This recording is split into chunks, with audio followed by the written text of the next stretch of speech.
Hello, good evening, happy new year, everyone. This is the Reimagining Public Safety Community Task Force meeting, Wednesday, January 13, 2021. And so this evening, we have a pretty straightforward agenda. We will be hearing from the Richmond Police Department as a follow-up to their prior conversation with us and their prior presentation, and just to kind of talk to us about what's been happening with them since the last time we heard from them, and then also the various programs and items that they're doing or working on right now. And let's see, Stephanie, can you put the next slide, please? Thank you. So first we want to go over the, I'm going to call the, well, I've called the meeting to order. I'm going to do a brief roll call. And if everyone can, please call out when I call your name and let us know that you're here for the record. So if you come in, well, we'll put a note in the chat for people when they come in, at least to make a note. So the first person, Eddie Chacon. Presente. Thank you. Luis Chacon. Here. Don Gosney. I'm here. DeWanda Joseph. Randy Joseph. Here. Kristen Killian Lobos. I'm here. Okay, I was gonna say, I know she's here. James Lee. Armand Lee. I know that he did say he would be tardy, so we'll wait for him. Shirley Leslie. Laura Mangles. Present. Marcus Njisang. Njisang here. Tanya Polito. Present. Joey Schlimmer. Good evening. Oh, I was gonna say, I thought I saw you. Okay, Deborah Small. Present. Andres Soto. Here I go. Thank you. Nakari Sion. Ben Terrio. Here. Did I finally pronounce it correctly? Got it. Thank Down you. 100%, Joanne. Okay, great. I've been asking around. David Tucker. Present. Okay, Tamisha Walker. Linda Whitmore. Present. And BK Williams. Here. Hello, everyone. Again, Happy New Year. And now we will go over the meeting procedures really briefly. I don't want to read all of it.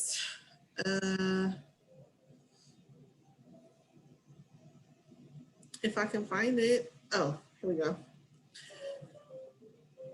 So for attendees, we did not have any written public comments for this particular meeting.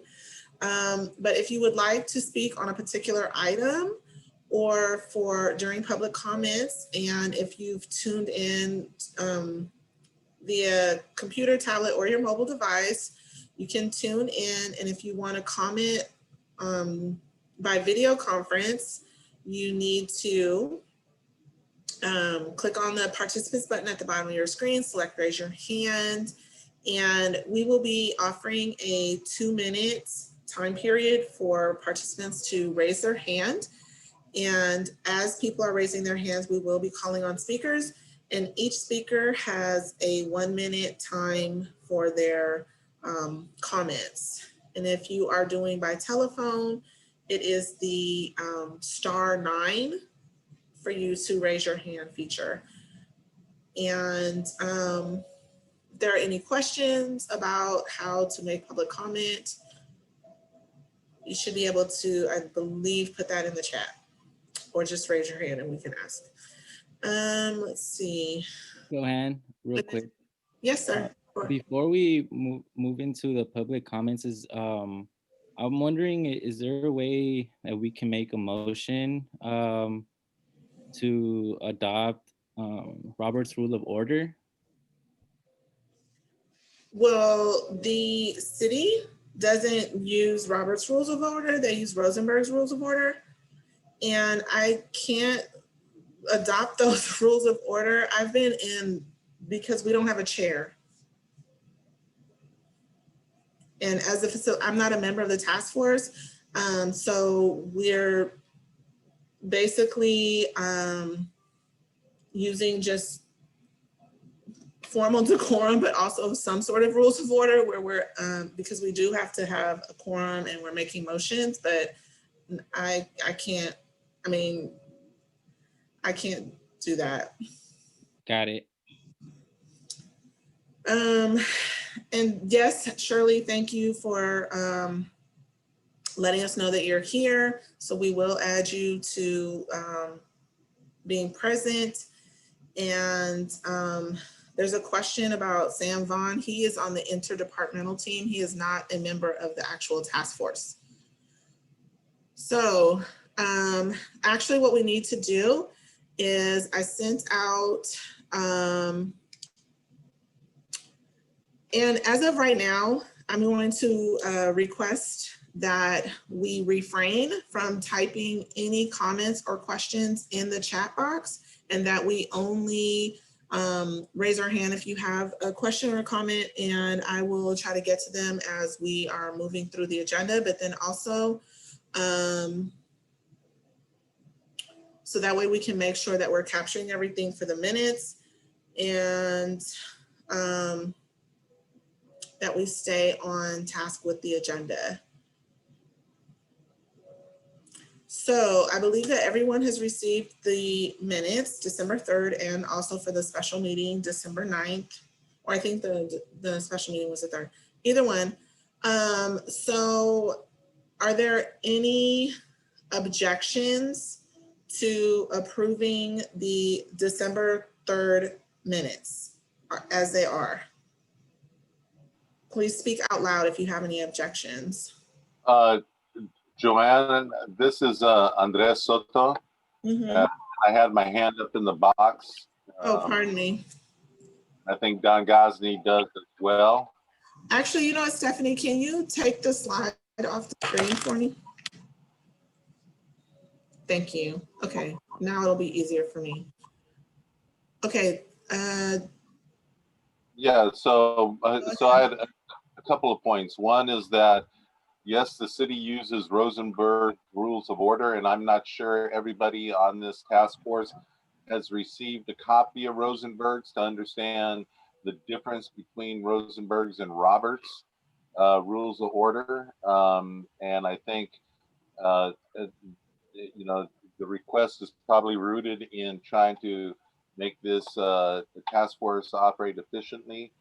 I also had a couple of comments regarding the notice. I think it'd be helpful if you set up an RSVP feature with a link to the Zoom, so that when people click on the RSVP, it can automatically be calendared in their own calendars, and it makes it easier for, you know, scheduling. And then additionally, in the agenda document that you sent forward, I tried to click on the hyperlink and, you know, to the Zoom, and it doesn't work. So the hyperlinks have to be corrected. And then I agree with BK that ultimately, you know, this is supposed to be a citizens committee, and there should be, you know, chair, co-chair, vice chair, whatever, that structure selected from public members and not really being staff. No, you know, no, there's no offense to you personally, but it doesn't seem proper that the task force is chaired by a staff person as opposed to a community member. Okay, thank you. I appreciate your comments and I will take note of them. And we will definitely take a look at the permalink on the agenda, because if it didn't work, that's concerning to me. So Don? Before we got into the minutes, I just had a question. Why don't you want us to comment to each other through chat? There's a variety of reasons, but for the most part, it's because it's similar to if we were all in person, it's like side talking between people, and it's pretty distracting, and quite often it gets off topic, and also it starts an entire whole other conversation, and then it's really difficult for us to capture in the minutes and for other people to like see what's going on. So there's certain, ways that the chats are able to be seen, recorded, and all of that. And it's literally similar to as if people were having a side conversation while the entire rest of the group is talking. Okay, I'm just curious what your rationale was. Second thing is the comment that Andre made about the hyperlink. I don't know what the problem is, Andre. That's how I got here. So, I mean, it worked for me. Maybe they just don't like you. But we love everyone, really. It did work for me. I said, yes, that's how I got to this meeting. But now on to the minutes itself. I cannot accept either one of the minutes, only because what I'm reading is a lot of questions. And it's like it was a one-sided meeting. Like, I don't even know we don't have any responses to any of the questions. And reading those minutes, it makes me wonder, if I was just walking in fresh, it makes me wonder whether anybody even responded to the questions, or they're just ignoring what all the committee members were asking. I want to know the answers, not just the questions. And so, I mean, the minutes, if there were responses to the questions, those should have been in the minutes. So I'm not going to approve any minutes that are just one-sided like that. And by the way, this was brought up a couple months ago too, when the first couple of sets of minutes. Okay. Are there any other objections to approving the minutes? If not, can we have a consensus vote that the minutes are approved as written for the December 3rd meeting? So Joanne, under the rules of order, you would entertain a motion to approve the minutes, and they're usually done separately because not everybody's going to be at the same meetings, and people who weren't attending a meeting should abstain. So that would be the proper rules of procedure. I only asked about December 3rd because I did realize that. And then I changed it a little bit from the last meeting because there seemed to be an issue with the way the last time. So if people prefer to individually raise their hands or to call out that they approve, that's fine with me too. I'm just trying to make adjustments as we go along in order to make things more efficient. So I'd like to move that we accept the December 3rd meeting as presented, meeting minutes. Thank you. Is there a second? Second, also seconds. Okay. And what mechanism are we using for voting against or for abstaining? I was just going to ask for all of the people who vote to approve, raise their hands. And then after that, I would ask, is there anyone who would vote to not approve? And then after that, I would ask, is there anyone who would like to abstain? Thank you. Okay. So first, can we get you to raise your hand with the hand feature right now if you vote to approve the minutes for December 3rd? Stephanie, let me know when you need me to move on to the next question. So you all understand that the Brown Act requires that the names of how people voted have to be included in the minutes, not just the count. That is correct. Don't you just hate that Brown Act without all that transparency? Okay, is there anyone who would like to not approve the minutes as written?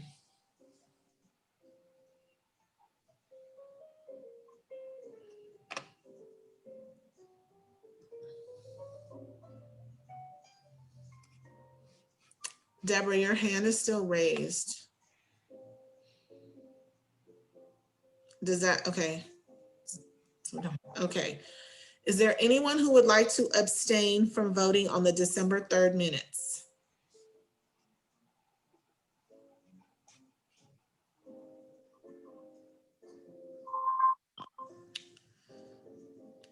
Okay, great.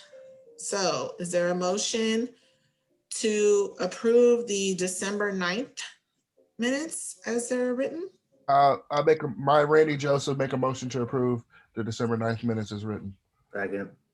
Linda Whitmore, second. So can we please ask anyone who would like to approve the minutes, vote to approve the minutes, raise their hand now, please.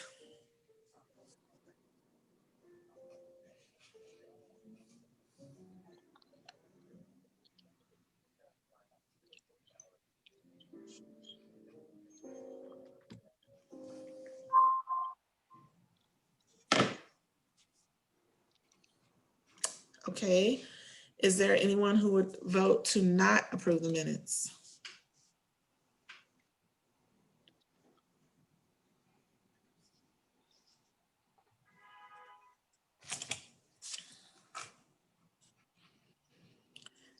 Okay, is there anyone who would like to abstain from voting for the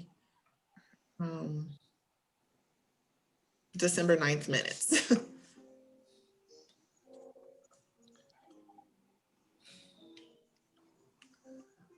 Joanne. I'm sorry, Joanne. Yes. I'm staying for I don't know who else abstained, but I'm staying for both because one of those meetings I missed. So just for Okay. Okay, great. Thank you for the clarification. Yep. Okay. So to make it easier in the future, you probably want to install the voting feature or poll. It's called a poll feature within Zoom. And then that way people can vote. You set up the vote and the question, and on these kind of routine things, it makes it easy and it's recorded. Yeah. So use the Zoom poll feature. Thank you, Andres. We'll have Stephanie Lupe look at that. Joey, did you have a question or were you still voting? No, I was just abstaining as well. Okay, great. So it looks like we have that complete and we will move on now to public comment.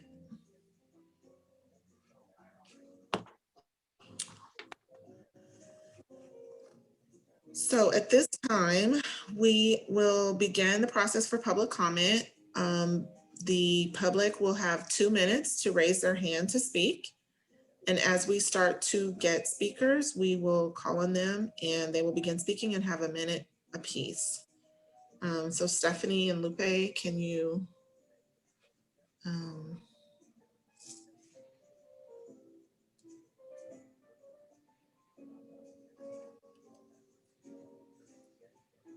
Well, so far we have 2 speakers. We will have, is it 1 minute or 2 minutes? It's 1 minute for each speaker and 2 minutes to raise their hands. We have Yenny Garcia. Yenny, you have 1 minute. She has to be promoted a panelist. Okay. Give me 1 second.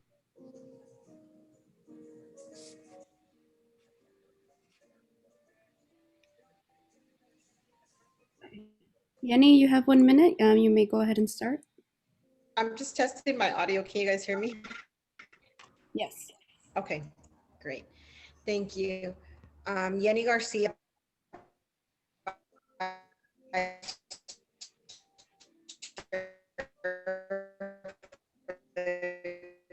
Am I the only one that can't hear what she's saying? I can't hear her.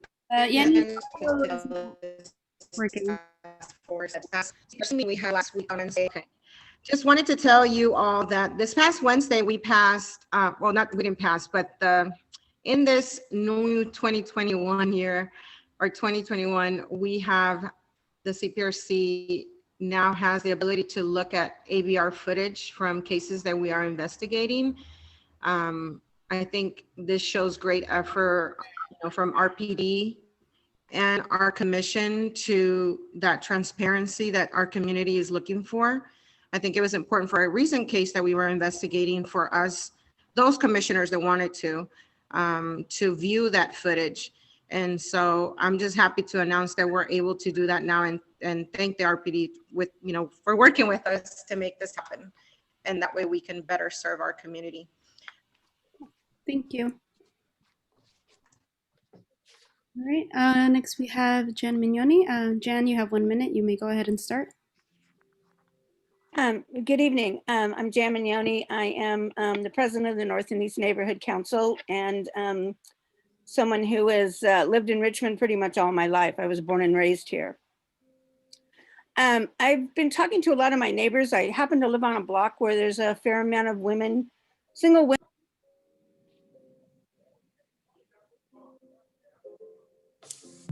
And I think you accidentally muted yourself. Oh, sorry. I don't know if I did that. Sorry. Anyway, so we've been having conversations about things going on in the neighborhood and things.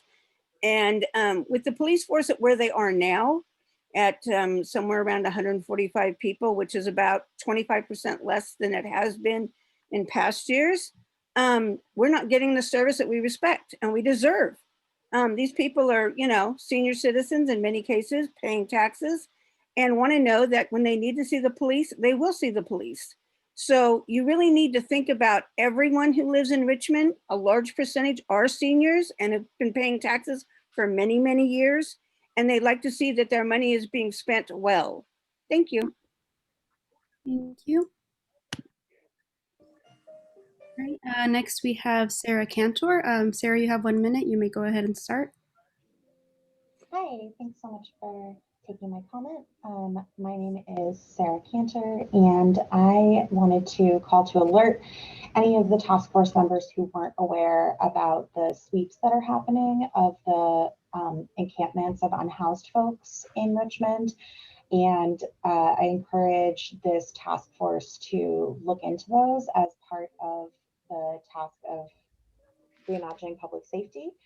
And also specifically want to ask RPD to speak to your part in what is happening and what RPD's relationship is with Caltrans and the other.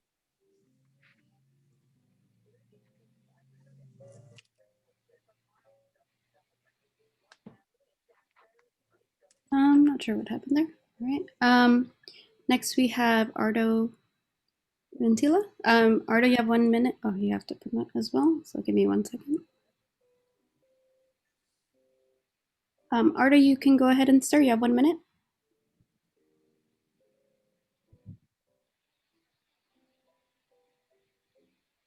Ardo?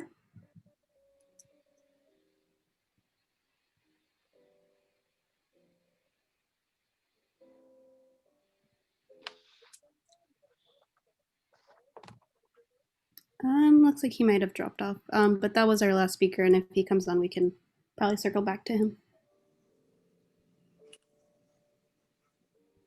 Okay, are there any other speakers? No more speakers. Okay.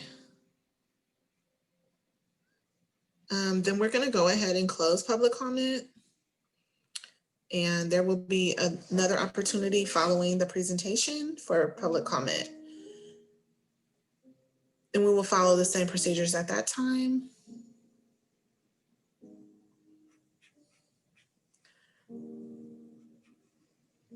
Okay. So at this point, we have staff reports, and I would like to invite any members of the interdepartmental team. Armand, you have a question?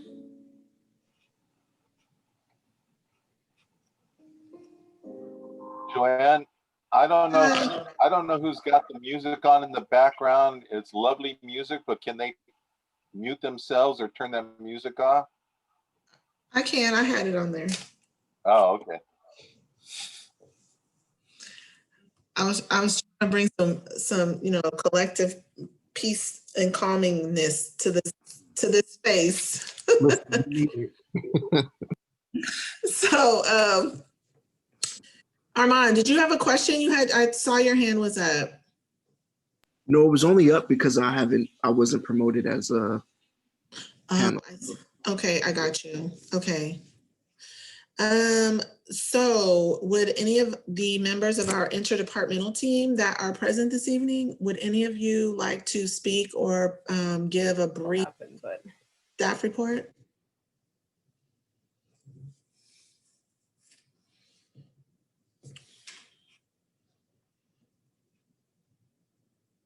Okay, I don't see anyone asking to speak. So as for myself, I just only have the one major thing that's happening is that, as y'all noticed from the email that I sent out, that we will not be having a facilitator get hired to assist with the process. So I did ask for some volunteers to help facilitate the community roundtable conversations. And I don't have any volunteers yet for the January roundtable session, which is happening on January 21st. So does anyone, maybe you didn't see the email, does anyone want to, we would hope for at least 2 people to facilitate the conversation. And I'm hoping that 2 of you will volunteer to do that. I see, Dawn, that you have your hand raised.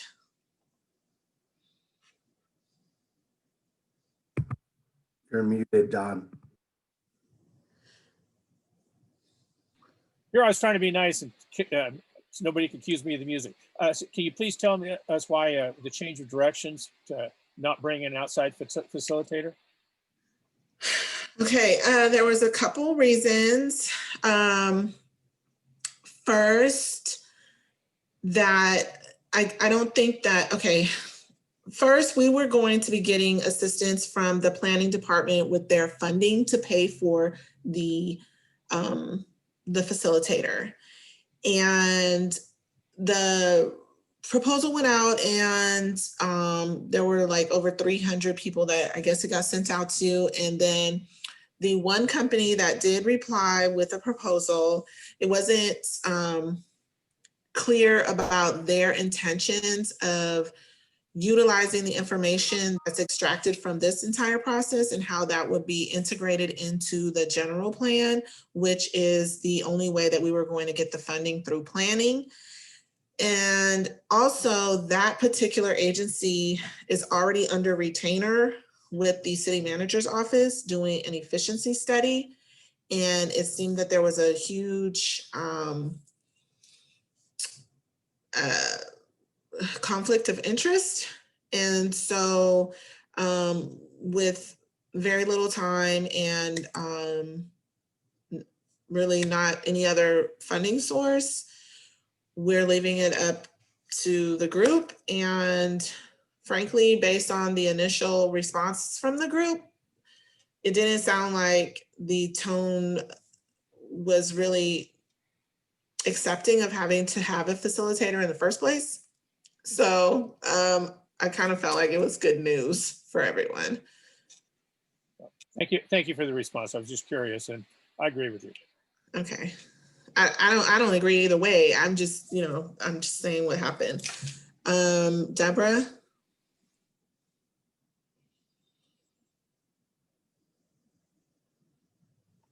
So, so you're requesting 2 task force members to facilitate each of the community meetings? Is that the request? Yes, ma'am. Okay, and how many meetings do we have altogether? There's 4, January, February, March, and April. And the January one is actually next Thursday. So there's not like, I mean, there's time, but there's not much time. Will there be an interpreter for the meeting? Yes, the city's providing that. We'll have a Spanish language interpreter. Okay. I'm going to check my calendar and then I'll let you know. Okay. The meeting is on Thursday, the 21st.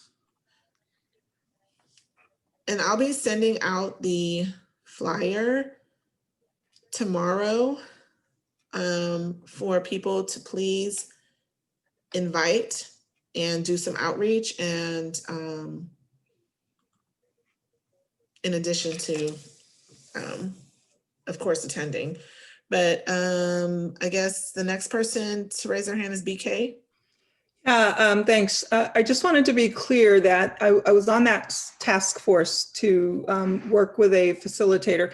And the reason I wasn't necessarily interested in a facilitator was because I was more interested in us having a chair of this unit. And I thought the chair would successfully be able to help facilitate. So now we don't have the chair and we don't have the facilitator. So I still think having a chair from this organization or from this group would be beneficial in that respect. Thank you. Got you. Randy?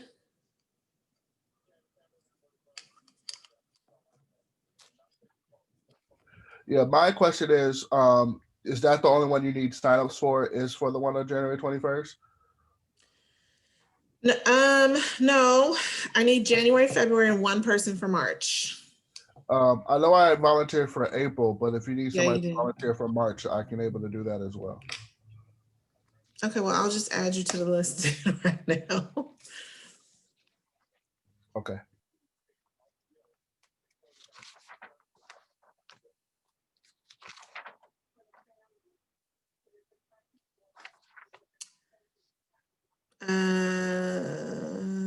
Kristen is the next. Yeah, hi. I was wondering, have the panelists for the 21st been contacted and booked and chosen? Well, it's more of a community conversation. So part of the there has been a couple of like service providers, like we're in the process of connecting with RISE, and then there is a professor at CCC College that I was referred to. But other than that, it's more, it wasn't as formal. So if people have connections with other organizations, like please contact them, because I'm not an expert on who's doing what out in the public. So this is more meant for the community, and for we will have a couple resident resource experts at the roundtable, but it's not meant to be a like question answer panel thing. It's more of a conversation where if there are representatives from organizations, they can provide some resource and informational like for that purpose, but not meant for the community to just come and listen.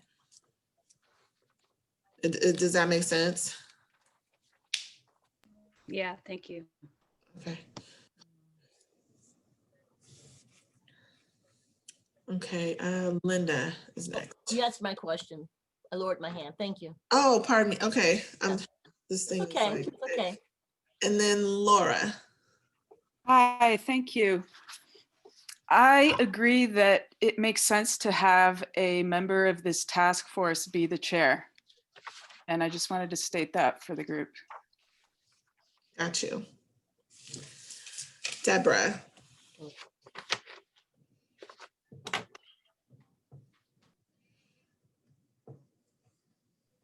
I can volunteer to facilitate on the 21st with whoever else is available. Thank you, ma'am. I will be in contact with you either later this evening, tomorrow, or definitely for sure Friday. Okay, let's see. So besides that, okay, Kristen. I'd love to partner with Deborah to co-facilitate on the 21st. Okay, great. And I'm in contact with Professor Minta Mickles, who I think was recommended, and I've already spoken to her about it, so I'll make sure she can attend. Okay, so Deborah and Kristen, if you two can stay for like 2 minutes at the end of this meeting, just so that we can set up a meeting time on Friday, if that's okay. Perfect. Okay, great. Works for me, no problem. Thank you so much. Eddie, and after Eddie, I'm gonna move on to the next thing. Yeah, I would want to volunteer to help facilitate for March 18th, if that's still available. That's fine if Randy wants to give up his spot. Oh, I No, thought. no, nope. Eddie, it's yours. Okay. Yeah, no, Randy had two, so so okay. Okay, so Eddie, I got you. So now we just need to get February covered. The month of love. Louis. Okay, Luis. Okay, great. Thank you. We just need one more person. If nobody does that, I'll do that. That's fine. Okay, we'll circle back to that. Oh, BK, you had your hand raised again. No, I was just volunteering to do February. Okay, cool. Okay, great. We're all set. Then that's done. Okay. The only other thing that I have is I'm looking to see if he's here this evening, but I don't see him logged in. But I just if you haven't heard already, Sal Vaca is retiring, and he will no longer be our head staff liaison from the city of Richmond. And that's pretty much all I have as far as staff reports, unless anyone has any other questions for me. But other than that, I really want to get to the Richmond Police Department, because I'm sure they have lots of information. You guys have lots of questions.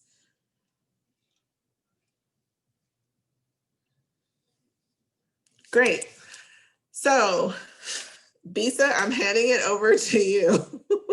And Tim and Michelle and Al, and I'm not sure who else is on here with you all. All right, thank you, and good evening, everyone. My name is Bisa French. I am the Chief of Police at the Richmond Police Department. Tonight I have with me Assistant Chief Louis Tyrona, Captain Al Waye, Captain Tim Simmons, and Crime Prevention Manager Michelle Milam. And are you guys have our PowerPoint ready to go? I think Stephanie has that. I can pull it up. Yeah. Give me 1 moment.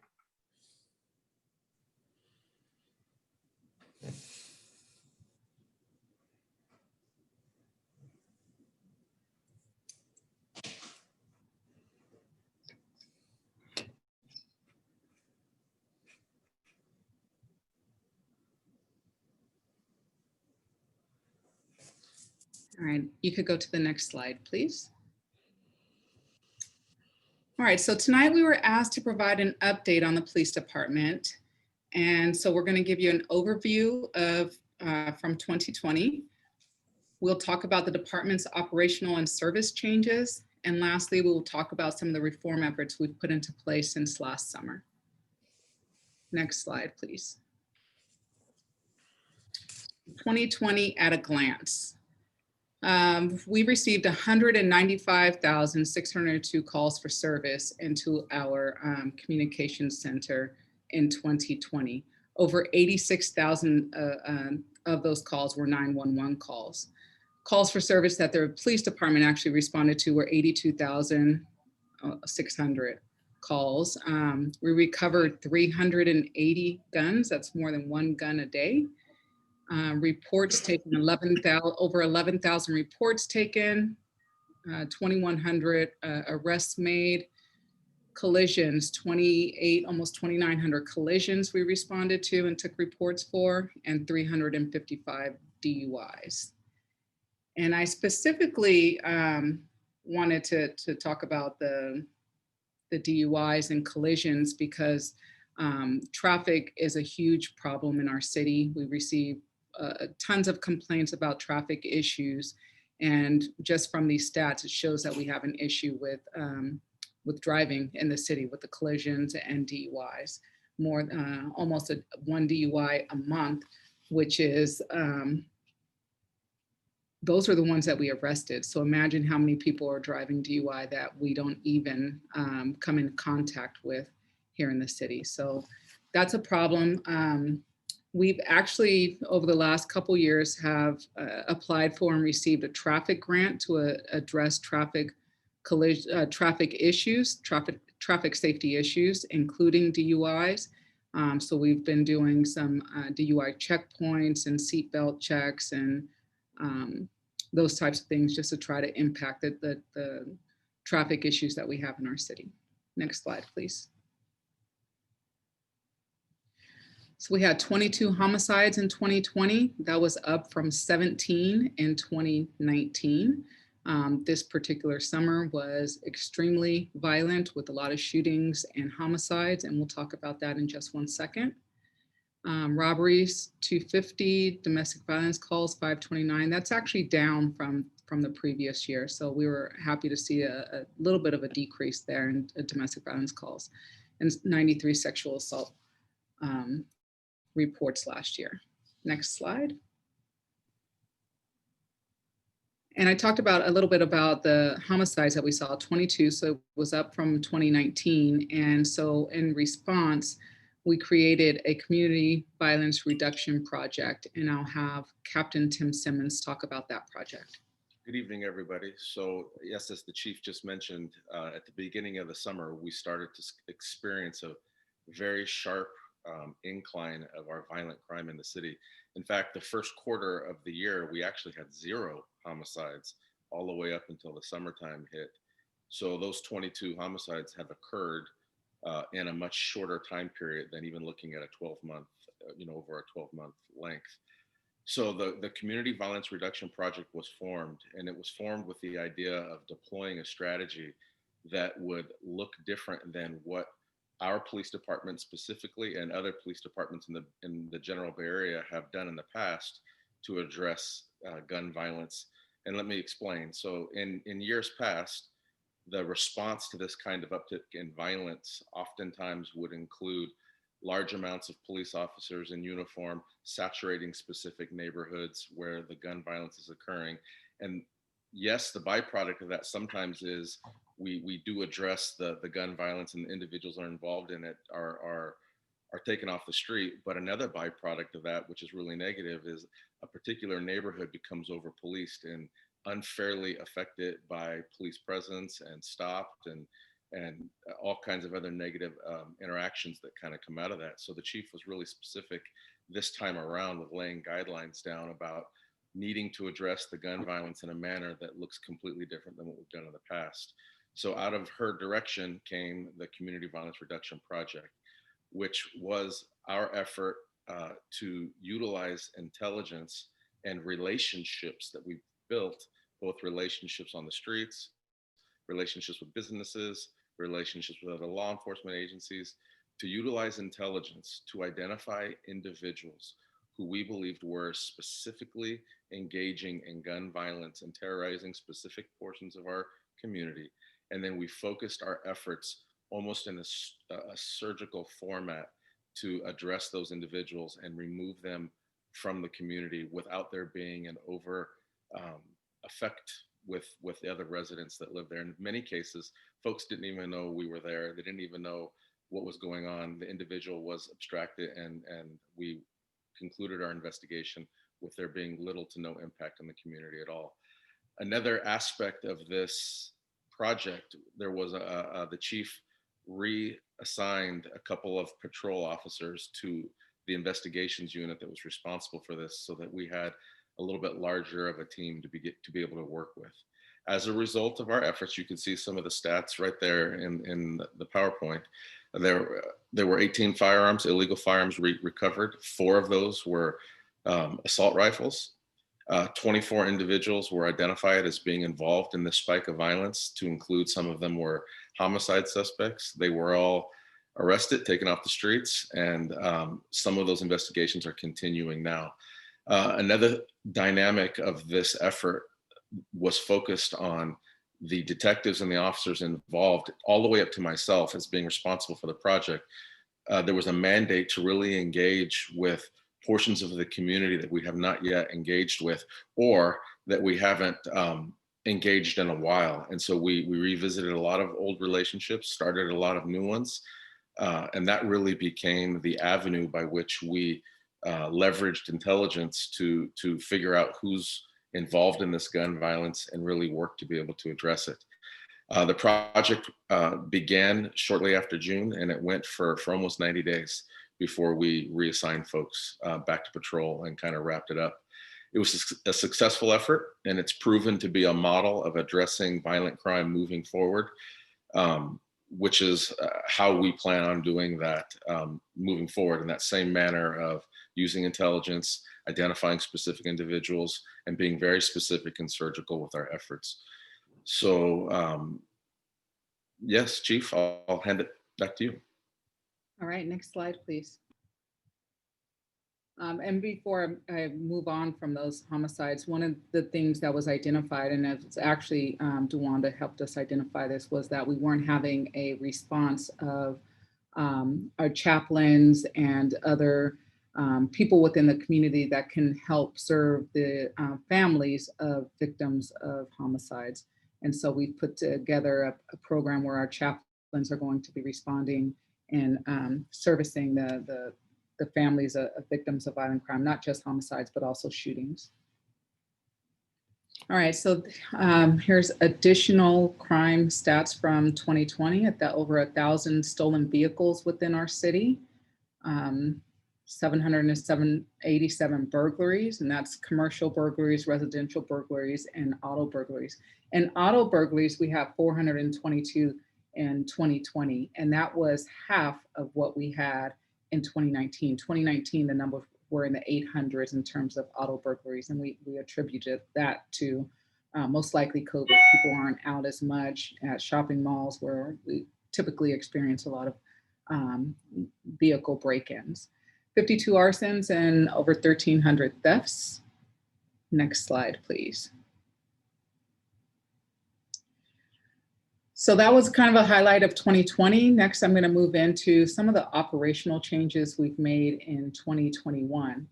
So in January of 2021, January 1st, I actually rolled out the new mission statement of the police department. The old one we had wasn't bad. It just was overly lengthy, and I felt like our department, our officers, all of our staff needed to know exactly what I expected them to do. And so this is the new mission of the Richmond Police Department, and I'll let you read it. Take a second to read it.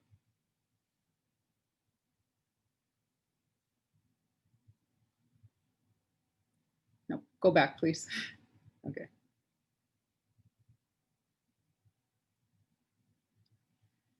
And there's 3 components to it. We're here, I mean, at the very basic, we're here to prevent crime and maintain order.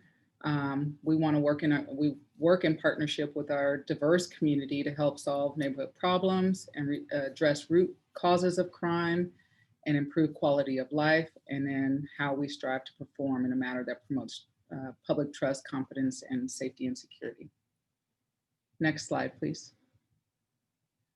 Additionally, I wanted the values of our department to represent our department, and I wanted everybody to be fully invested in the values of the police department. So when I was appointed to chief in August of 2020, I started having work group meetings where I went around to each and every work group in the police department, sworn and non-sworn, and we talked about a lot of different issues within the department. But I also asked each of those work groups to provide me with their top 3 to 5 values that they felt that every Richmond Police Department staff should instill in themselves as they perform their duties. And so I got this list, and then at the end of last year, we voted as a department on what the top 5 values of the department will be. And these were the ones that we landed on: integrity, professionalism, service, leadership, and respect.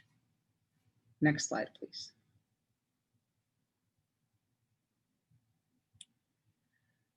So additional changes within the department. As you know from our last presentation, we had a huge reduction in staff due to the budget issues that the city was facing. And so we've had to try to figure out different ways in which we can serve our community. And our focus is, the focus always has to be on patrol. When somebody calls 911 for our service, we have to be able to have an officer respond. That's just the basis of our job, is to respond to 911 calls at the very minimum. So we have a focus on patrol, but that means other units have to suffer. In order to have enough officers in patrol to respond, that means we had to take officers from other units. We actually added a swing shift team on the weekends.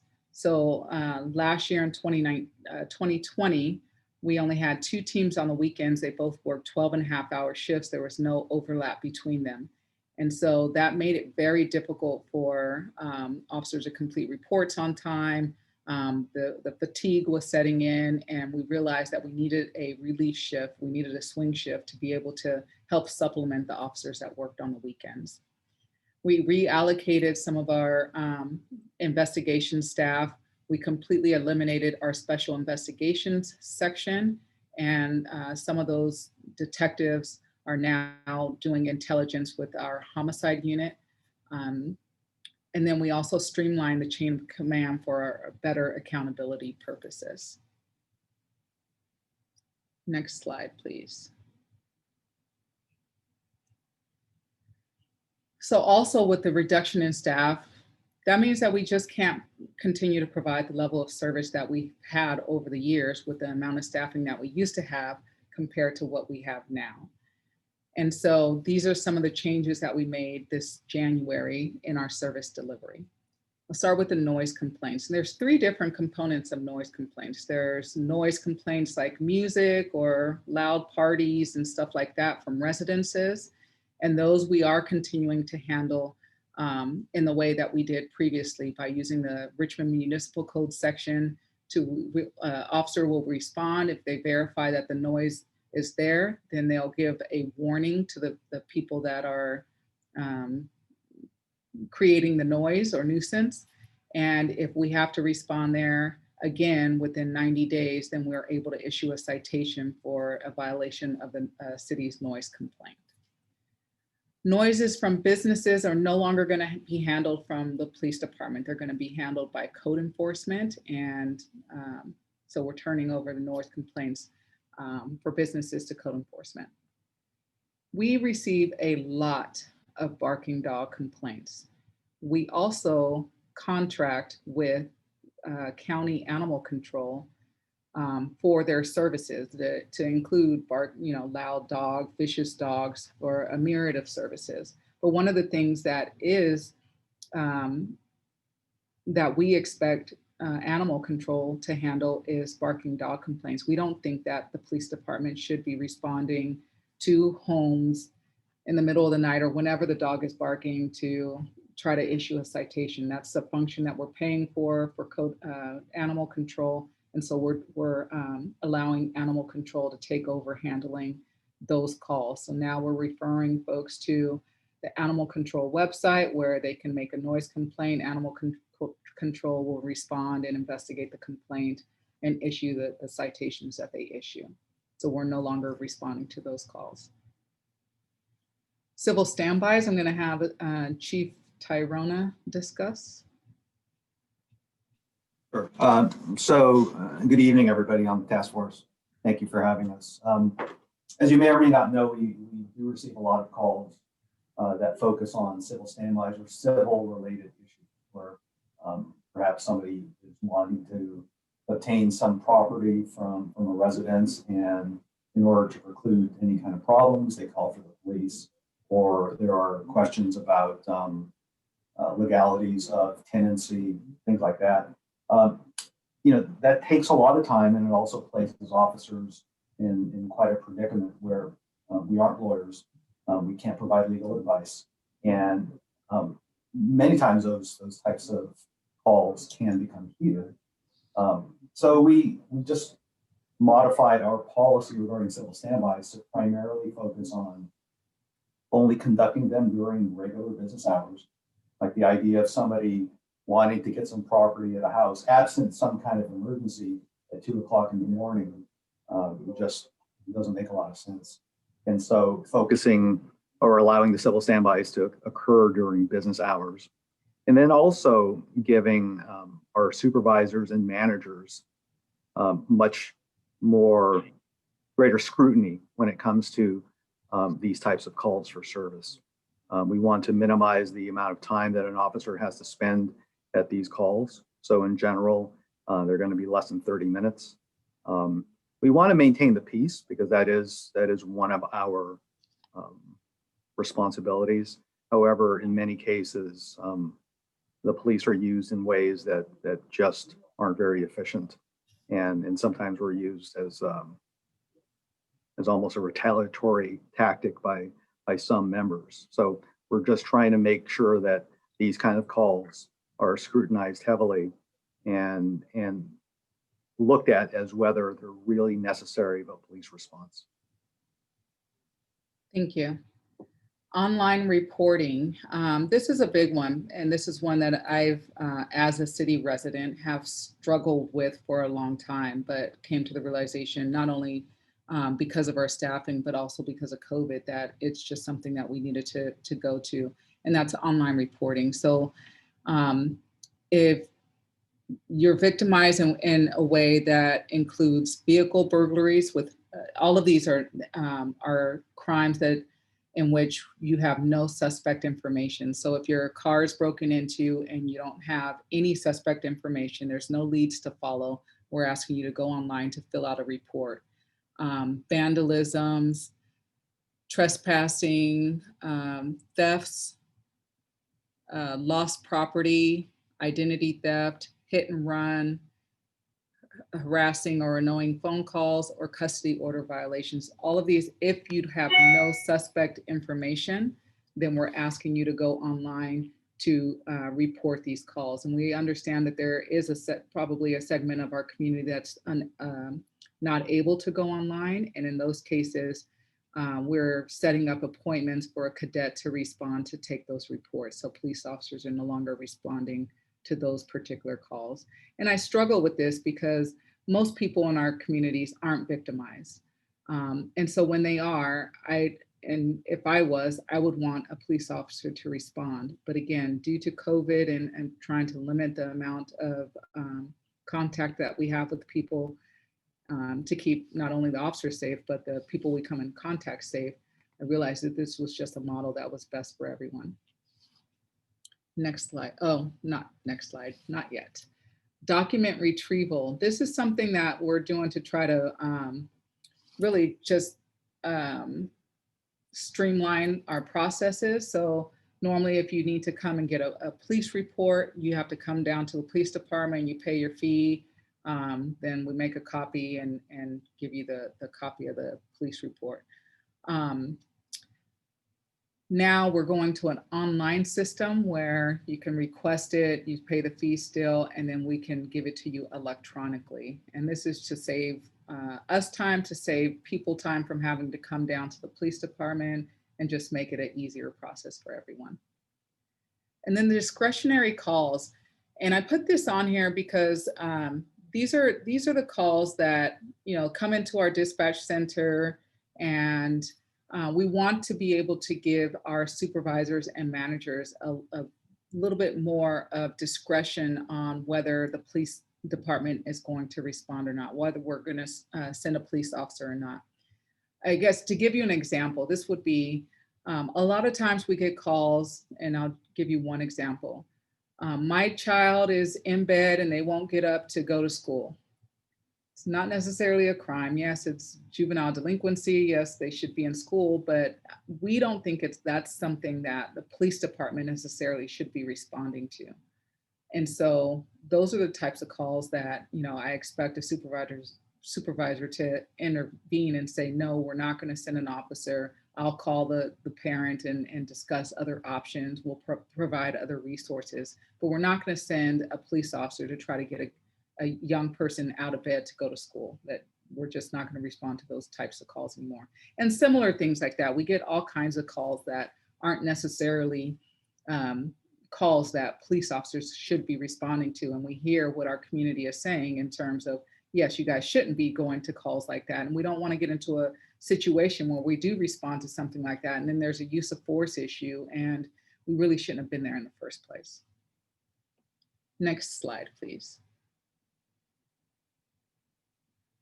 So now I want to go into additional reform efforts that we've put into place since, I would say since last summer. Next slide.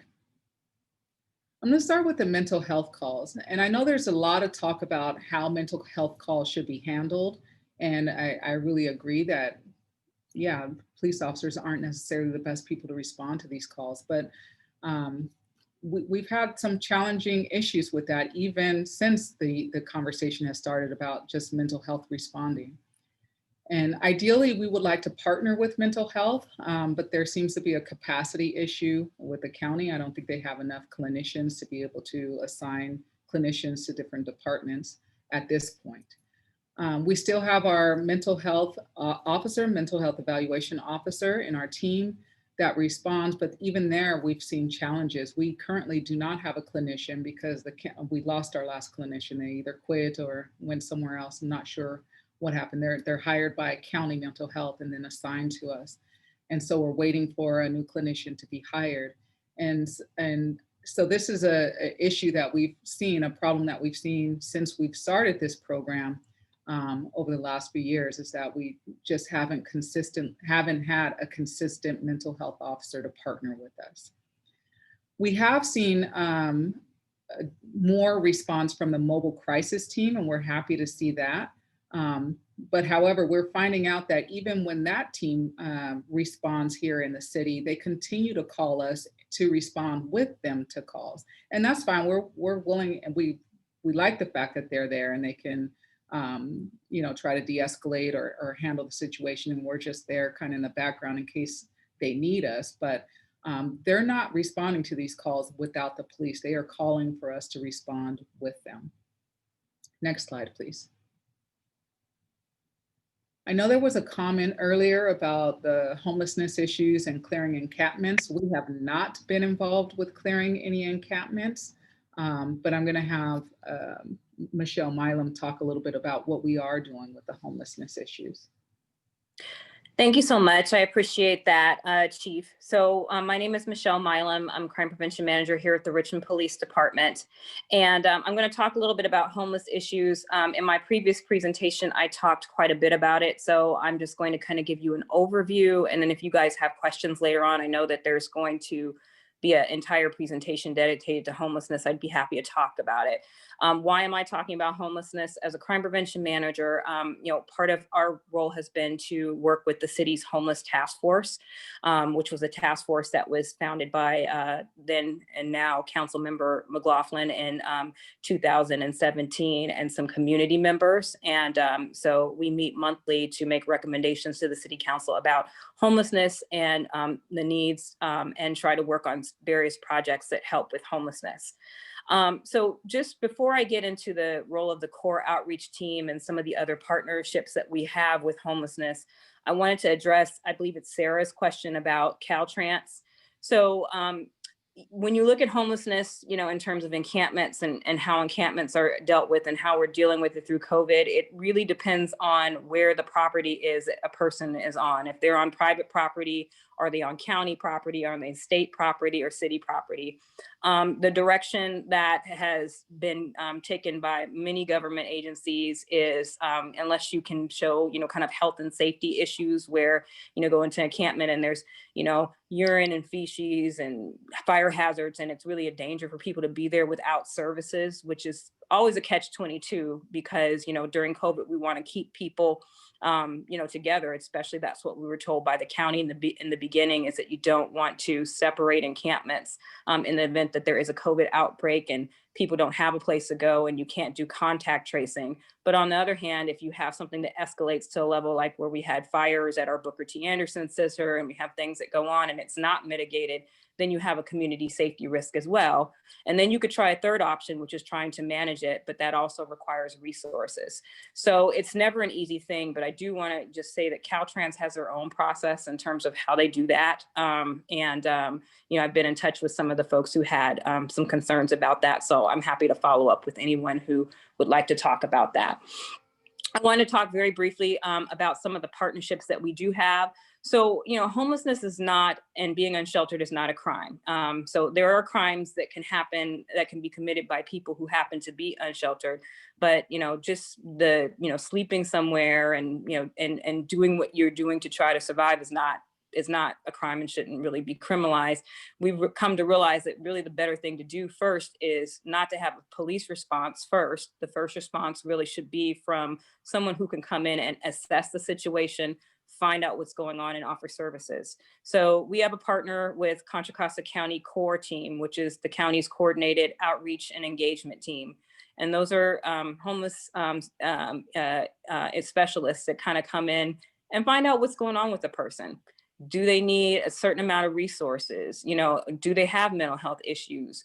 Do they have family that they should need to stay with? Do they have health issues? Do we need to bring in healthcare for the homeless? You know, do they need meals? What is it that they need? And then try to help them navigate through the system and offer shelter. The tough situation that we're in right now is that because of COVID-19, our shelter space is extremely diminished.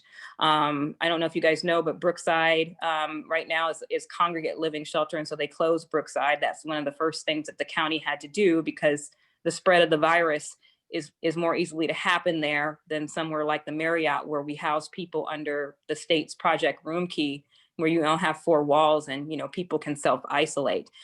Same thing for organizations like the Mission. So as long as we're in the purple tier, we're going to have a shelter crisis, which is what we're experiencing now. So partnering with the core team has been very important. And even with the shelter crisis, they've been able to navigate and get people resources and connect with people. So it's a very good thing. We can call them in, we can work with them. They can come in and assess what people need. And then really a police response should really be on the back end. It should not be the first response. It should be the last response unless there's criminal activity that's occurred.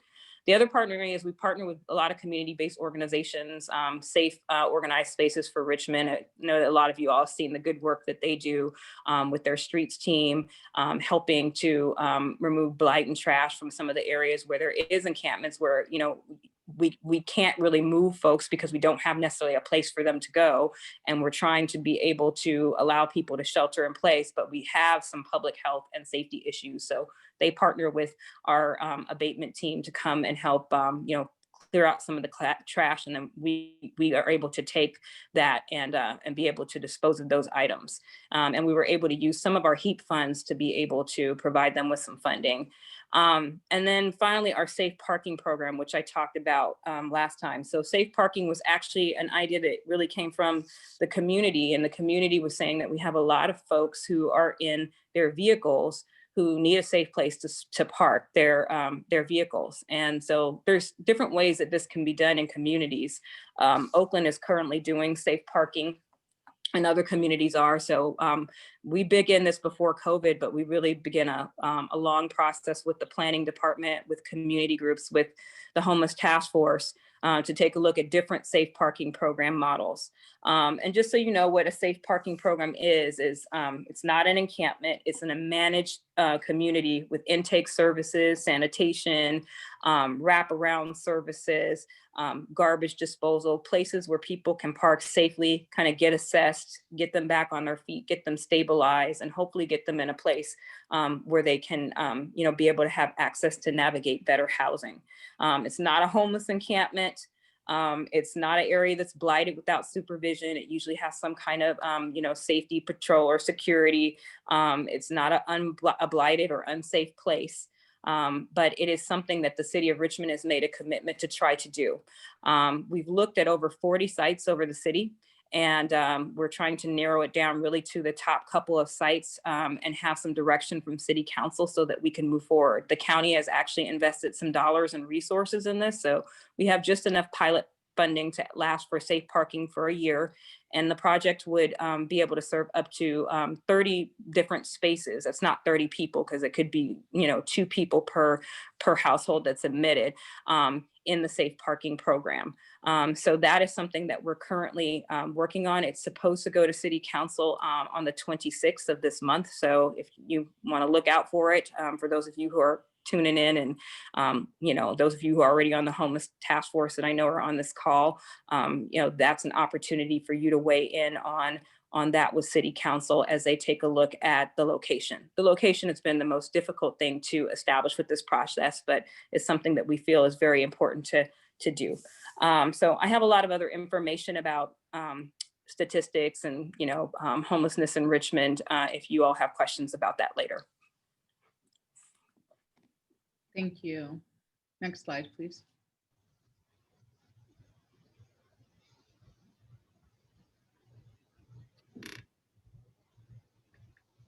And finally, these are the other reform efforts that we've put into place. And I'll let Chief Tyrona talk about the policy changes. Thank you, Chief. So as you may or may not know, some laws had changed in 2019 specific to use of force in police officers.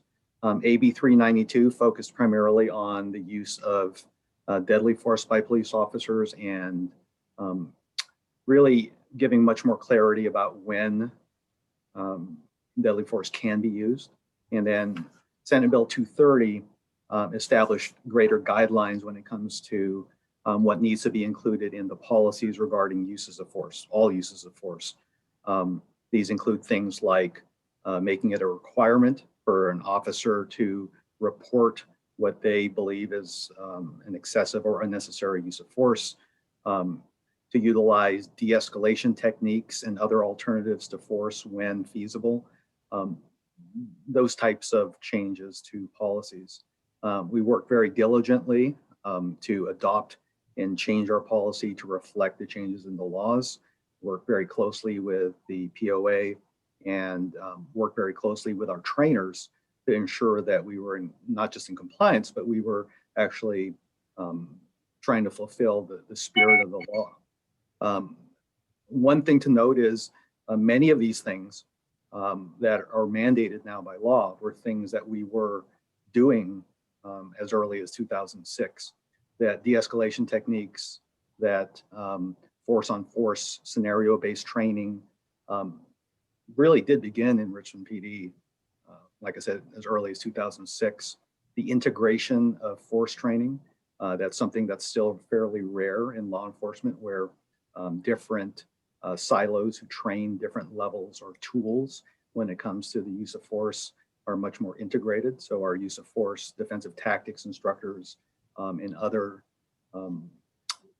trainers work much more closely together and have joint training sessions so that there is a unity of effort and message when it comes to training our officers. Additionally, we're looking at ways to increase the transparency and accountability when officers do use force. Something that was brought up, I remember at the last meeting, was we do hold a monthly use of force review board where we actually look at every use of force by a Richmond police officer, look at whether it's in compliance with our policy, whether we need to change our training or obtain new tools to help the officers actually perform their jobs in the best possible way.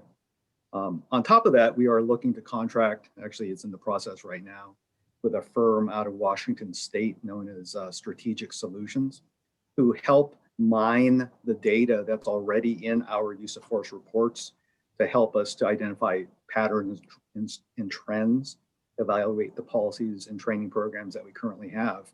They also offer a public-facing report that will actually look at our uses of force and give context to those uses of force. We're looking forward to rolling that out in the relatively near future and share that with the public. And then on top of that, we extended our contract with Axon, who provides our body cameras as well as our tasers. One of the things that we're really looking forward to are some of the additional tools that Axon is going to provide to us. One of them is we'll be receiving, I think it's 3 or 4 sets of virtual reality training systems that allow officers and once COVID is over, residents of the city access to actual scenario-based situations where they can encounter, specifically Axon has already developed some scenario-based situations to deal with dementia, autism, and suicidal individuals. On top of that, Axon will allow for the ability for any resident to be able to upload directly any digital evidence related to crimes. So if you have a surveillance system at your home or your business and it captures some part of a crime, you would be able to actually upload that remotely, and it would go directly to our investigative folks, creating much more greater efficiency when it comes to those investigations. And also looking at part of what Axon will do for us is also greater accountability when it comes to being able to look at actual video and search and filter through the videos for specific items that we're looking for. Whether a video or the body camera was actually turned on, the frequency at which it was turned on, just to ensure that the officers, and I have confidence in them, but to ensure that the officers are doing what they're supposed to do.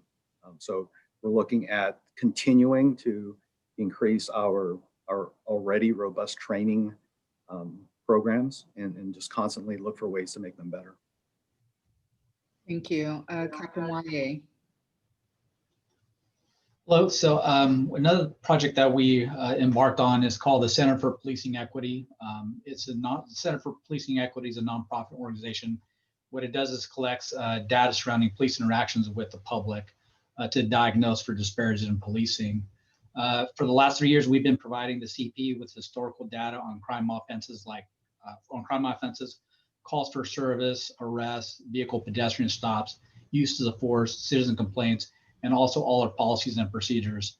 So their goal is to look and analyze our data and try to and help police departments to reduce and ultimately eliminate any disparities that they may see in policing practices. And we really hope that, and we expect that this will help us improve the service delivery that we provide and also strengthen the trust with the community. Thanks, Chief. Thank you. USC Safe Communities. It's an initiative that I was asked to endorse and did endorse, and it's called the Lewis Registry. It's a creation of a database identifying all police officers that have been terminated or resigned due to misconduct. So that's USC is the school that's creating that database.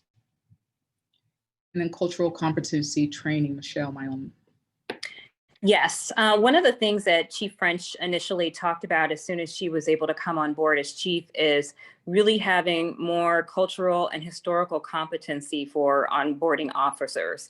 If you start well, you're more likely to end well. And, we wanted to make sure that onboarding new officers included not only learning about all the things that they have to learn for their certified training to become police officers, but that really engaging with the community should be a key part and a critical part of their training.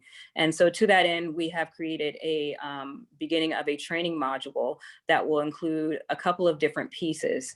One of the pieces in the module will be, getting officers an opportunity to hear and listen to reference and reading materials that have to do with the history of Richmond, all of the history of Richmond, the good parts, the bad parts, and being able to utilize some of the documentary series that we've had produced, like the history of North Richmond, To Place Our Deeds, and other important reading that we feel that is just as important as the reading that they get for, other topics that they're trained upon. And this is a reference and reading material review that the chief is going to be adding to. And I know that she would like to have input from the community on things you think might be important for new officers to read, especially when it comes to developing the history of Richmond. The other piece of that will involve community job shadowing. So we are expecting officers to conduct in a job shadowing process, which would be a significant amount of their time that would be spent job shadowing in a community-based organization, learning what they do, finding out what their challenges are, finding out what better ways can law enforcement work to partner with them to help them with their challenges, and understanding, what their concerns are, and really just getting to dig deep into the community. So they'll be spending time with a lot of community-based organizations, and many of you will be called upon to participate in that process. The third module would be problem-based learning, where we really kind of look at strength and resiliency and how can we approach a problem with not always having to use a law enforcement lens. A lot of times it's just knowing what's in your tool bucket and what you can actually use to come out with an effective solution. And so we really want to give officers the skills to learn how to do that. And the final project would be a community problem solving project, which we hope that community members would be able to sit in on and hear some of those recommendations. And we would have the officers identify community members or business members that they can go and they can really interview about some of their neighborhood concerns and show us how you would actually approach that problem as an officer. So we're hoping that this would help, and we would assign some project mentors to officers to be able to do this kind of training and really engage with the community to move forward on that point. Thank you. CPRC, we've engaged with the CPRC so that they can sit in and actually participate in our hiring process. So not just sit in, but actually give feedback on each of the candidates. And they have already been invited to some of our oral board interviews. And then we also partner with the CPRC to participate in our DUI checkpoints to make sure. I know that there's a lot of concern amongst the community on what we're doing at these DUI checkpoints, making sure that we're not targeting a certain segment of our community. And so we've invited the CPRC to come and participate and watch what we're doing at these DUI checkpoints. Additionally, I know Commissioner Garcia already mentioned that we are allowing the CPRC to view videos of the investigations that they are investigating. And that's different from before. We had not allowed that before. We participated in numerous town hall meetings over the last 6 to 8 months.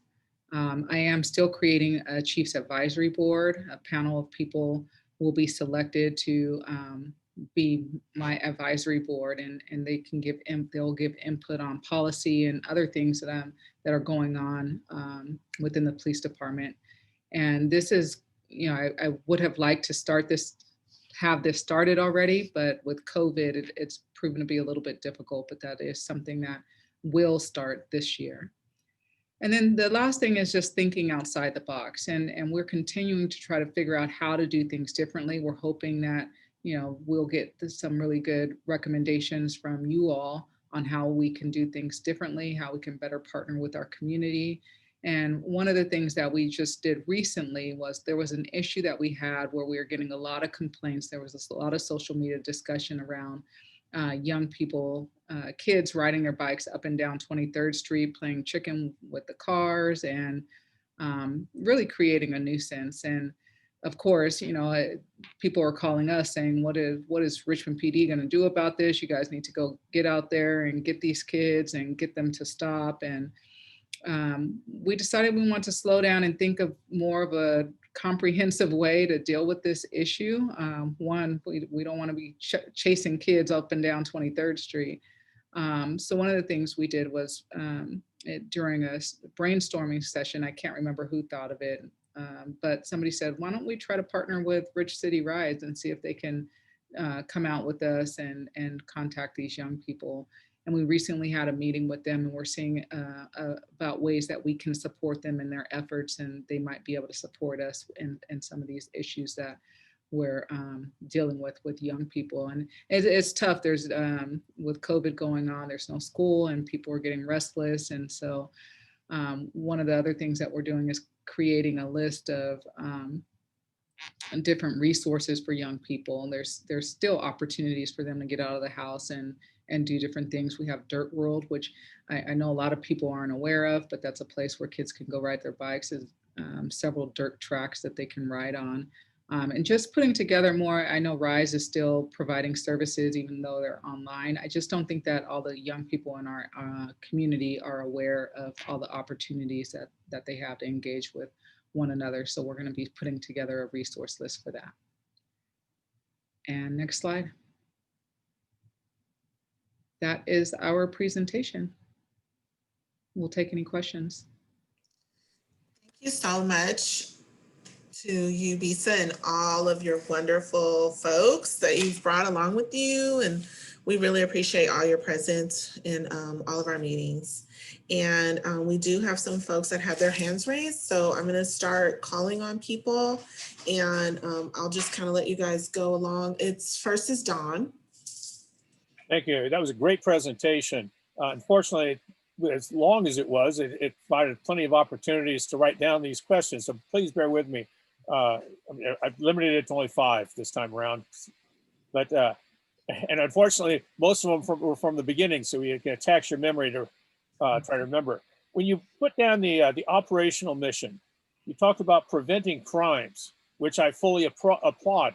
Better that we can prevent the crimes, but I didn't see anything on there about trying to solve the crimes. And as somebody who has had a lot of criminal activity in my house, shutting down my business with losing, $55,000 worth of camera equipment, I want to know, is anybody even looking for the son of a gun that stole all that stuff from me? Is anybody looking for, because that's something that where you can find suspects, or you got serial numbers to trace.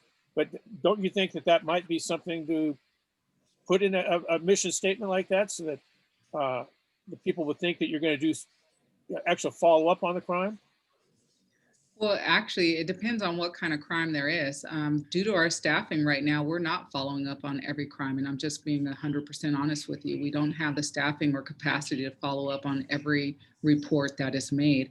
Now, if there are ways that we can follow up, if there's suspect information, if there's something that we can follow, we will follow up on that and try to solve that crime, try to get to hold somebody accountable for whatever that crime is. Well, not quite the answer I was hoping for, but I understand. Okay, the second question, you mentioned you adding a swing shift team on weekends. It sounds like you didn't have much in the line of a swing shift team on weekends. Isn't a lot of the crime take place during the swing shift hours and on weekends? If you've got a minimized police force out on the streets during that time period, it seems kind of counterproductive. Am I seeing things or misinterpreting things wrongly? So we added a team. We recognized that, we wanted to put extra officers out there during the time when crimes do occur. And so we did add a team. We did not have one last year. We only had a day shift and swing shift, which didn't overlap. So the swing shift teams really overlap with the day shift and graveyard teams. And so they provide some relief for the officers that are working.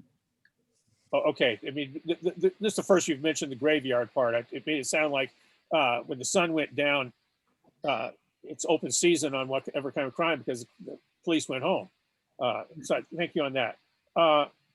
As far as noises from businesses being handled by code enforcement, well, if you've got yourself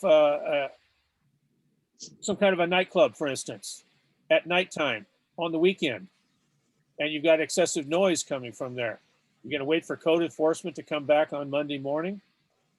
No, we're still going to respond to those calls. If it's a business like you're describing, we are still going to respond after hours. We're just going to verify that there is a complaint and refer to code enforcement. Code enforcement has the ability to actually do a little bit more than we can. We could issue a citation, but code enforcement can revoke permits and stuff like that. Okay, the next 2 questions are real simple ones. What is a civil standby? The civil standby, we get calls for civil standbys all the time. It could be, somebody moved out of a house but left property there and they just want a civil stamp, somebody to come and stand by while they retrieve their property. It could be a child custody exchange where they want us to stand by to make sure that there is no arguing or fighting between the parties. There's tons of different reasons why civil standbys have been requested over the years. And some of them are just unreasonable. Some of them are somebody wants to get property from a house at 2 o'clock in the morning. And to me, that's unreasonable. And so we're not going to be doing them. We will do it after hours if there are certain criteria, and that's what we expect our supervisors and managers to evaluate. If there's really a reason that we would go to somebody's house at 2 in the morning, you know, some circumstance may arise. And so those will be supervisor and management decisions that are made. Again, thank you. Yeah, we in each of our businesses, we have our own little language that we use. And sometimes we forget that other people may not know it. If I started talking about how to build an oil refinery, I bet you'd be scratching your head, says, what is he talking about? So that's I'm just asking the question. I didn't know what a civil standby was, which leads me to the next one. In your business, what is an SOS? That was referred to on one of the slides. That was the homelessness slide, and that SOS is a nonprofit organization that we've been partnering with, and SOS goes out and really tries to help clean the homeless encampments, clean the area so that, you know, the people that are living there, you know, aren't impeding. One instance what we worked with SOS is on a business complaint that we had near the Parkway, and we asked the business to partner with them because they were complaining about the trash and all the stuff that was around. And so SOS agreed to partner and go help to clean the area up. Thank you for all those answers. My time is done.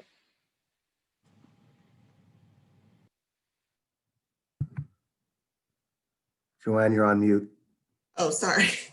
Okay, Don, you can lower your hand. And then next is Marcus. I just had a quick question, couple questions for Mrs. Milam. You know, I think I've taught you about this before on a couple months ago, but you mentioned the Safe Park program. And I know we discussed briefly that you were having a hard time finding a spot or an area to actually have the program administered. Did you had better luck with finding a spot? So, or is it a big problem? I'm so glad you asked that question. So what we were asked to prepare by the city manager for the city council is a list of all potential prospective public and private sites and evaluate them by criteria. Are they big enough? Do they have access to power, water? Are they fenced? You know, and then we're going to present that information to city council with the actual specs for each of those sites, and then come up with some of the top ranked ones and see if city council can give us direction to proceed. We're on a timeline because the county funding has to we have to start expending down on those dollars by March 1st. So it's going to council on the 26th. We don't have much of a turnaround site, but we do have a couple of sites that look promising. The biggest obstacle that we've seen is, quite frankly, neighbors. You know, neighbors are concerned it's going to be a trashed encampment and it's going to look like, you know, somewhere, you know, where there's just not a lot of care. And that's just not the case. These things are really well maintained and managed and self-contained. And it's just a place where people can live with dignity while they try to get themselves back on their feet. Gotcha. And it sounds like it's gotten a little better. Last time it seemed very dire, the situation. My other question, I'm sorry. Let me say something. I can cross my fingers. Yes, me too. I really hope that works out. I think it sounds like a great program. Again, I'm a case manager. I work for the city of Berkeley. I work with homeless, and so that program really intrigues me. So I'm very curious to know how it's going to work out here with you. So I'm going to keep bugging you about it every time. And also, coordinated entry system. That's something that is for Contra Costa County. Is that something that you utilize often, and how's that been working out for you? I'm just curious. Yeah, so we, you know, similar to like Alameda County, we have a coordinated system of care, a COC through Contra Costa County. So people always ask us, well, how are services, homeless services coordinated within like the city of Richmond? And it's Exactly. really not divided up by cities in Richmond because, you know, we're a county and we're a smaller city. We're under 300,000, which means that a lot of the dollars that come down from the state don't come to us directly like Oakland or San Francisco. They're going to Martinez, and then everybody's trying to figure out how, you know, we utilize those dollars. So we do have partnerships with the county. We work with them on a regular basis, but it's really up to, you know, West County and Richmond residents to advocate for the things that we need. For example, the governor just released a whole new pot of funding for Project Room Key and Home Key that is to extend the hotels so we don't put everybody out on the street because we still have a pandemic going on. And then also purchase potential properties where we could place people into long-term housing because we don't have enough housing stock. You know, and we can advocate for that, but we need community members to advocate for that too, you know, with the Board of Supervisors and with the COC process. So we work well with them, but, you know, I mean, there are also when there are those community prioritization processes. That's how we got the money for Safe Park. It came up number 4, another project bounced off, and then it went back to 3, and we were able to get the funding for it from the county. So. Okay, cool. Thank you. Okay, the next speaker is Kristen. Yeah, thank you. First off, thank you all for your presentation this evening.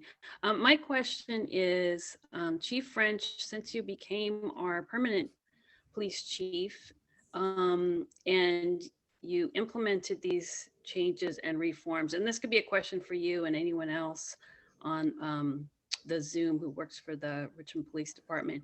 So since you made these reforms and you're implementing them, how have they been received by the Richmond Police Department and the officers that you oversee?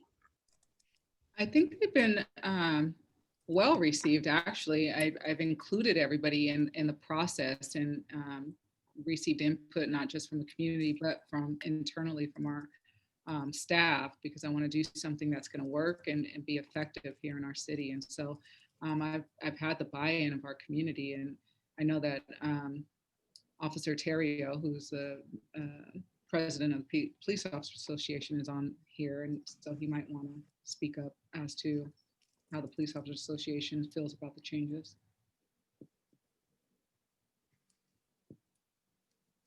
I see his name. I don't see his face though. So, Ben, did you hear pardon me, Chief French? I'm so used to saying professor. I mean, anybody else? Okay. And to be honest, I just wanted to also make a note really quick, because I know we have about 15 minutes or so left in the meeting. So I wanted to make sure that we got to everyone's questions, because there's bunches and we still want public comment. So not to, you know, cut your answers short or the questions short, but let's try to be a little bit concise. So yeah, if you want to answer that in light of Ben, or if you want. I mean, I think things have been well received. I think really with the rolling out the mission statement, the values, I rolled out my own guiding principles for the team, and you know, we're really focused on those. That's what we're focused on as a department. We're focused on service and providing really good service to our community, and I think everybody could get on board with that. Okay, so I'm going to go on to BK. Thank you. Just a comment and a question. My comment is to Michelle. I really appreciated the cultural competency part of your training that you talked about. And I guess there is a question there. The question is, are the officers who are not new also included in that? And the ones who work, say, the night shift and, you know, that are not around during the day, are they also included in that training? That's a really good question. And at this point, we're rolling it out for those who are new and we're onboarding. But that's actually something that the chief and I discussed, is to have pieces of that training shared amongst the teams, because I think everyone can benefit from that, no matter how long you've been with the department. I grew up in the city of Richmond, and there's still things I don't know, and there's still things I need to learn and refresh myself as a professional person serving. So I think that there's capacity to be able to hopefully expand it to others. Super, thank you. And I think for the history also, there are so many organizations out there who have histories I'm with the RPA and with ROPC, and they all have their own history. So when you're tapping into that history of Richmond, I just encourage you to reach out to the organizations out there. So thank you. And thank you guys for all of your presentations. I thought that was great. And I think, I'm not sure who talked about the, early on, one of the officers, and it might've been Chief Bisa, but you talked about a program that you actually discontinued because it was a project. I think you called it the Community Violence Reduction Program. My question is, since it worked and it was so successful, why not make it an ongoing thing rather than a project that is now over if it actually had good results? So it's, we put that in place due to the violence that we were experiencing, specifically due to the homicides and violence we are experiencing. I would love to have a team that we can deploy, you know, constantly to deal with violent crime and other issues. And I'm hoping to do that later this year. But right now, we just don't have the staffing to do that. We don't have the staffing to keep them in place. And so there's overtime costs and stuff that I have to watch because I'll get called on those costs. Thank you.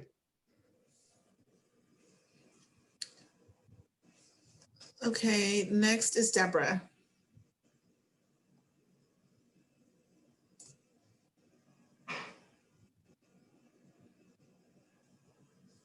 Sorry, I had to unmute myself.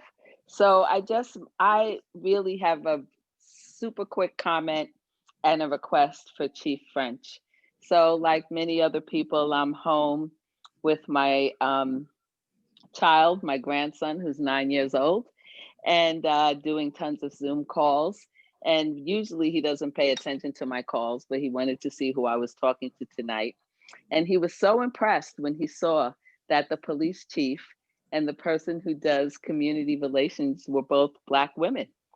And it's funny because, you know, I've been on these calls and it's kind of like, okay, normal for me, but then it occurred to me through his eyes that that wasn't something that was available to me when I was his age, that I didn't have people in my community on the police force and doing that kind of work who looked like me and came from my community. So I just wanted to acknowledge that and say thank you, because it really meant a lot to him, which made it mean a lot to me. And I also wanted to ask, since we're coming up onto Black History Month, whether or not Chief French and Michelle Milam would think about doing some kind of a program for the students. I'm on the executive board of the African American Student Achievement Council, and I think it would be great for them to have an opportunity to interact with the two of you at some point during the month. So just something to think about as a request and an acknowledgement. Thank you. Thank you. Would And I just want to say representation does matter. I get that a lot when, you know, especially on these Zoom calls when other kids especially have the opportunity to look in over their parents' shoulder and see a Black female being the chief of police. I've received a lot of comments about that. And yes, of course, we'd be interested in participating. Absolutely, 100%. And I agree with the chief. It's very important. Thank you. Thank you both. Yes. Next is Randy. Well, I ask a question. Can we make a motion to extend the meeting for 30 minutes? It looks like it's going to take a little while. Would you like to make the motion to extend the meeting by 30 minutes? Yes. Okay, Randy made a motion. Is there a second? Let's second that. Eddie, okay, great. All who are in favor, because there's lots of hands raised, so please don't raise your hand for this. Do it by like in the camera. So that we can see if we have at least 11 people.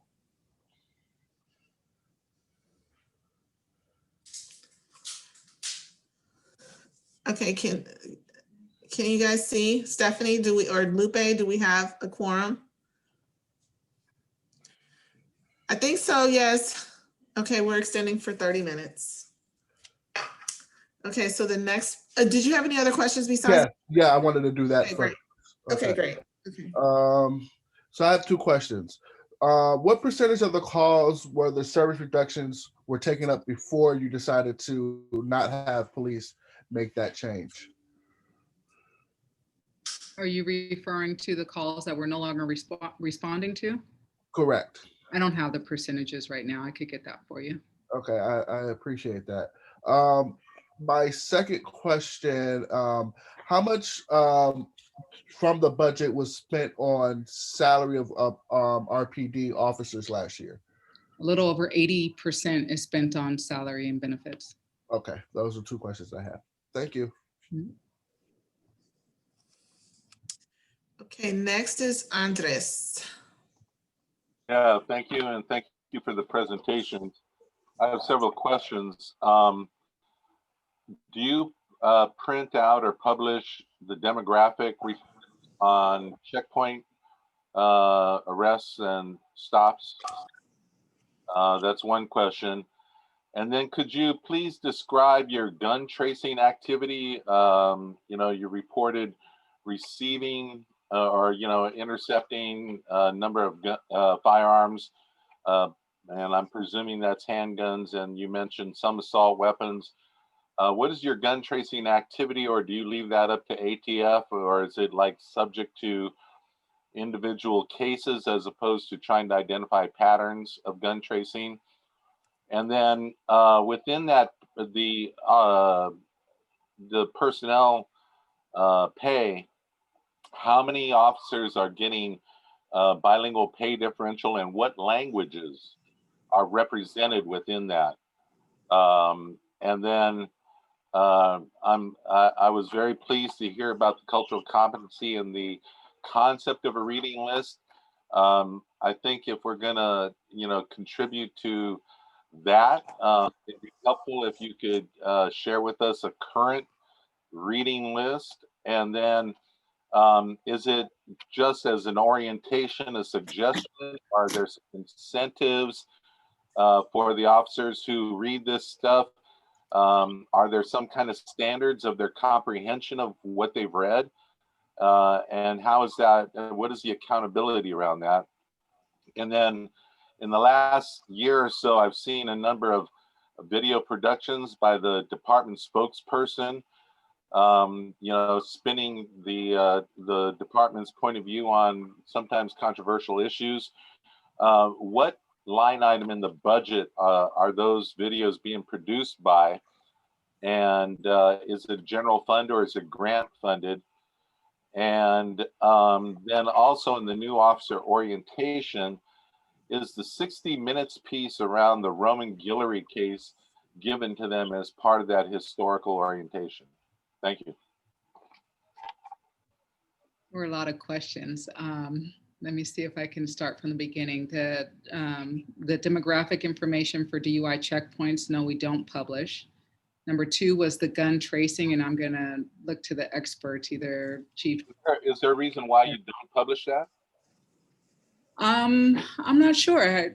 I don't think we've ever published it. I don't think there's a reason why. Okay. And I'll turn it over to Captain Simmons for the gun tracing. So yes, so Mr. Soto, so we do track all of the firearms that have serial numbers. So when a firearm is recovered, if there's a serial number associated with it, that serial number goes into what's called the automated firearm system. And that is a statewide run program that can connect where that firearm was manufactured, produced, where it was sold, who it was sold to, and it produces that kind of connection between who the rightful legal owner of it was and perhaps who actually has possession of that firearm itself. Now, I'll tell you, roughly 90% of the time, and that's a raw number, 90%, don't hold me to that, but I'll tell you, majority of the time, the firearms we are taking off the street have what's called obliterated serial numbers on them, meaning they're intentionally taken off so that they can't be traced in that manner. So when that occurs, we also have another way of tracing firearms, submitting ballistics evidence into what's called the NIBIN system, which stands for the National Integrated Ballistic Information Network. And that is a network that's actually run by ATF. It's very similar to CODIS, how CODIS is a national database that tracks DNA. NIBIN is a national database that tracks the very unique, significant fingerprint, so to speak, that gets placed on a bullet after it's fired from a firing pin through a firearm. And so we can trace where those firearms are being used by recovering the ballistics evidence and submitting that over into the NIBIN system, which we do for every shooting and every firearm. And the chief has also made an investment into that system by assigning one of our detectives to the ATF task force, which looks specifically at and deals specifically with crime gun tracing and crime gun dealings and getting to the root of where these illegal firearms are being used. So that is a regional task force that brings resources back to the city of Richmond, sort of a force multiplier, so to speak. Thank you. And Chief, if you'd like to, I can speak to the community training program. Andres, you mentioned a couple of things is in terms of the reading list, what materials could potentially be on it. Right now we're looking at a variety of materials, and I actually thought about the 60-minute piece and including that, and also other digital media that we could, share. So that, new officers get a perspective of, what some of the historical trauma has been. So I think that could be added. And then you also asked about accountability. So for onboarding officers, this would be a requirement, and they would have to demonstrate some competency in terms of the stuff that they read, even if that was to write a response about, what they read, what they learned, and also kind of incorporating this into the core values and mission, and and how those two things are interrelated. And then you also talked about incentives for a reading list. We haven't had a kind of a community reading list for officers with some incentives for that. But what we do have all the time is reading lists for promotional opportunities. And I know that chiefs usually take a really active role in picking those materials.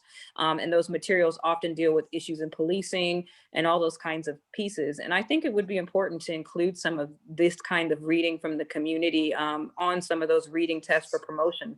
Because when people are promoting, that is an incentive. So that is something that, we have an opportunity to require people to do.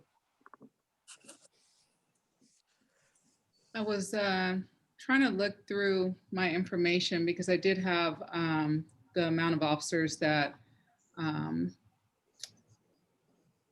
speak a different language, but I can't find it right now in my information. So I'll make sure to provide it to Captain Simmons to provide for your next meeting, a report for your next meeting with the bilingual pay. And then I don't have the other questions that were asked.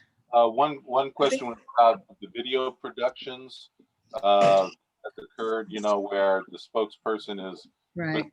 The district's or the department's perspective out in the media.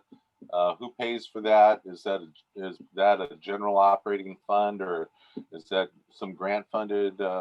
What's the money behind it?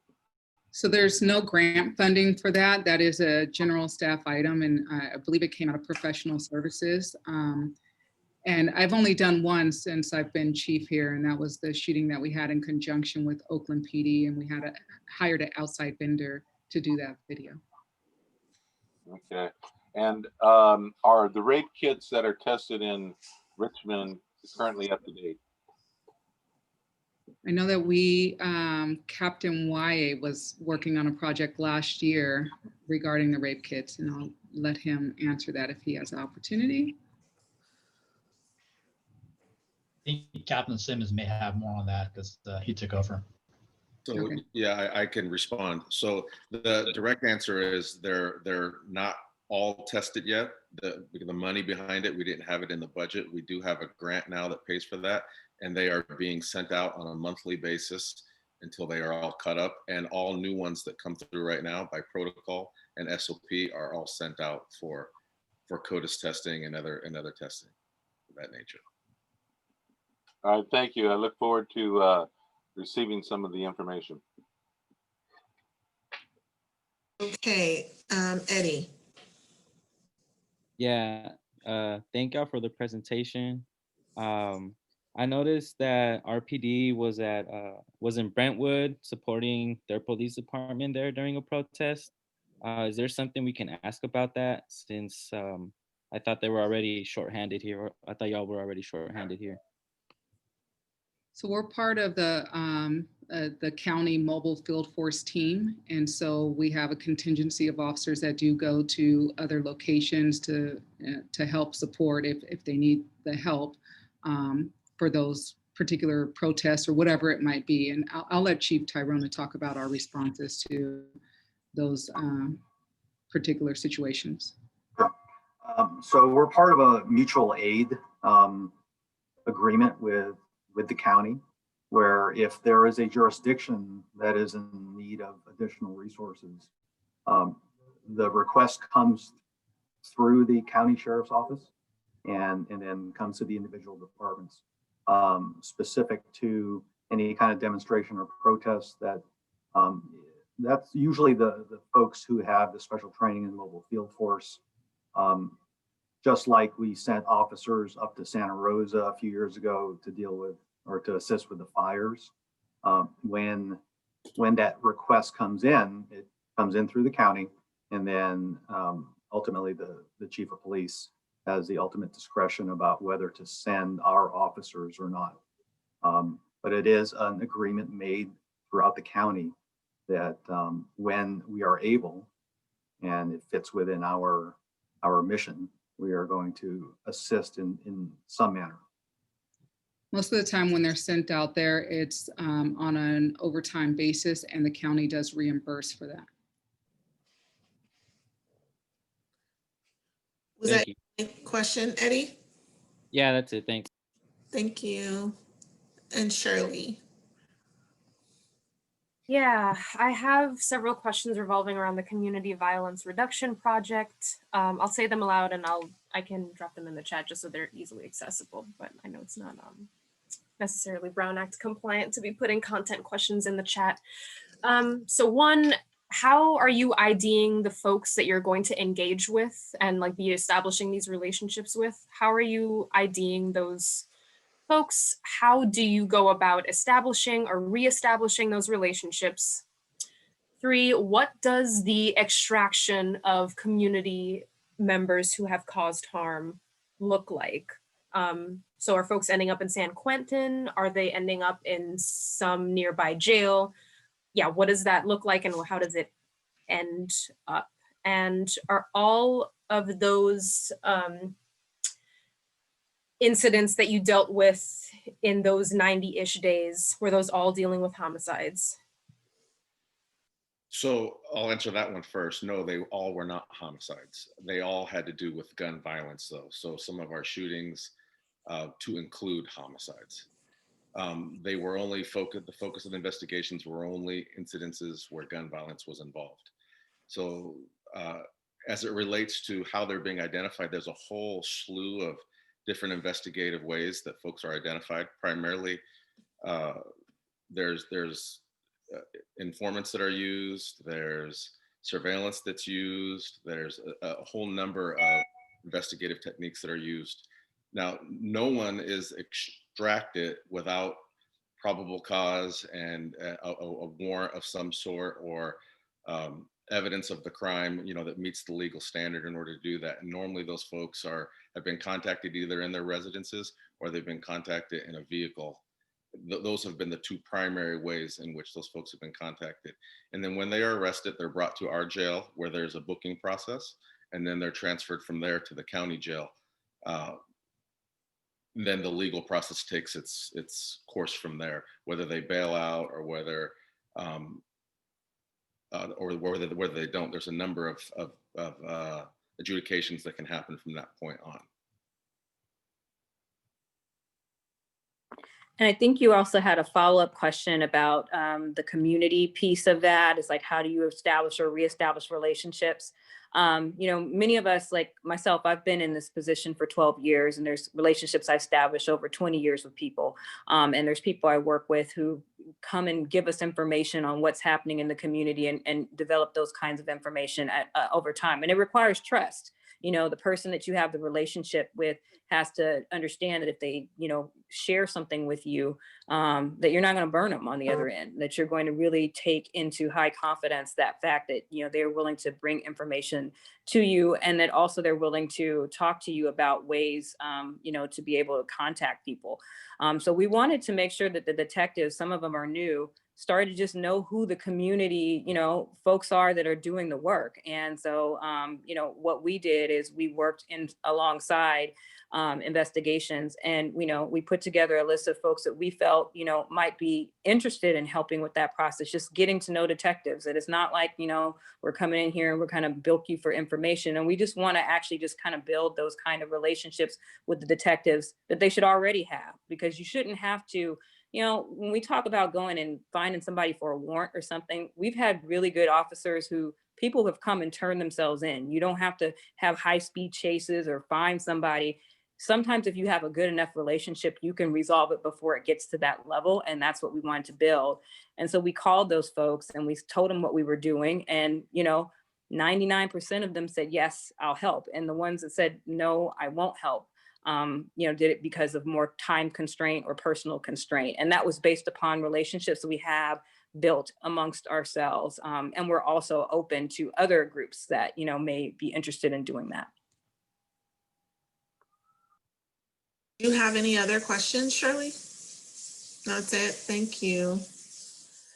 So we have Tamisha and then Luis, and then I know that some of the attendees may have questions. So I want to start trying to wrap it up, but go ahead, Tamisha. Can everybody hear me? Barely. No, maybe.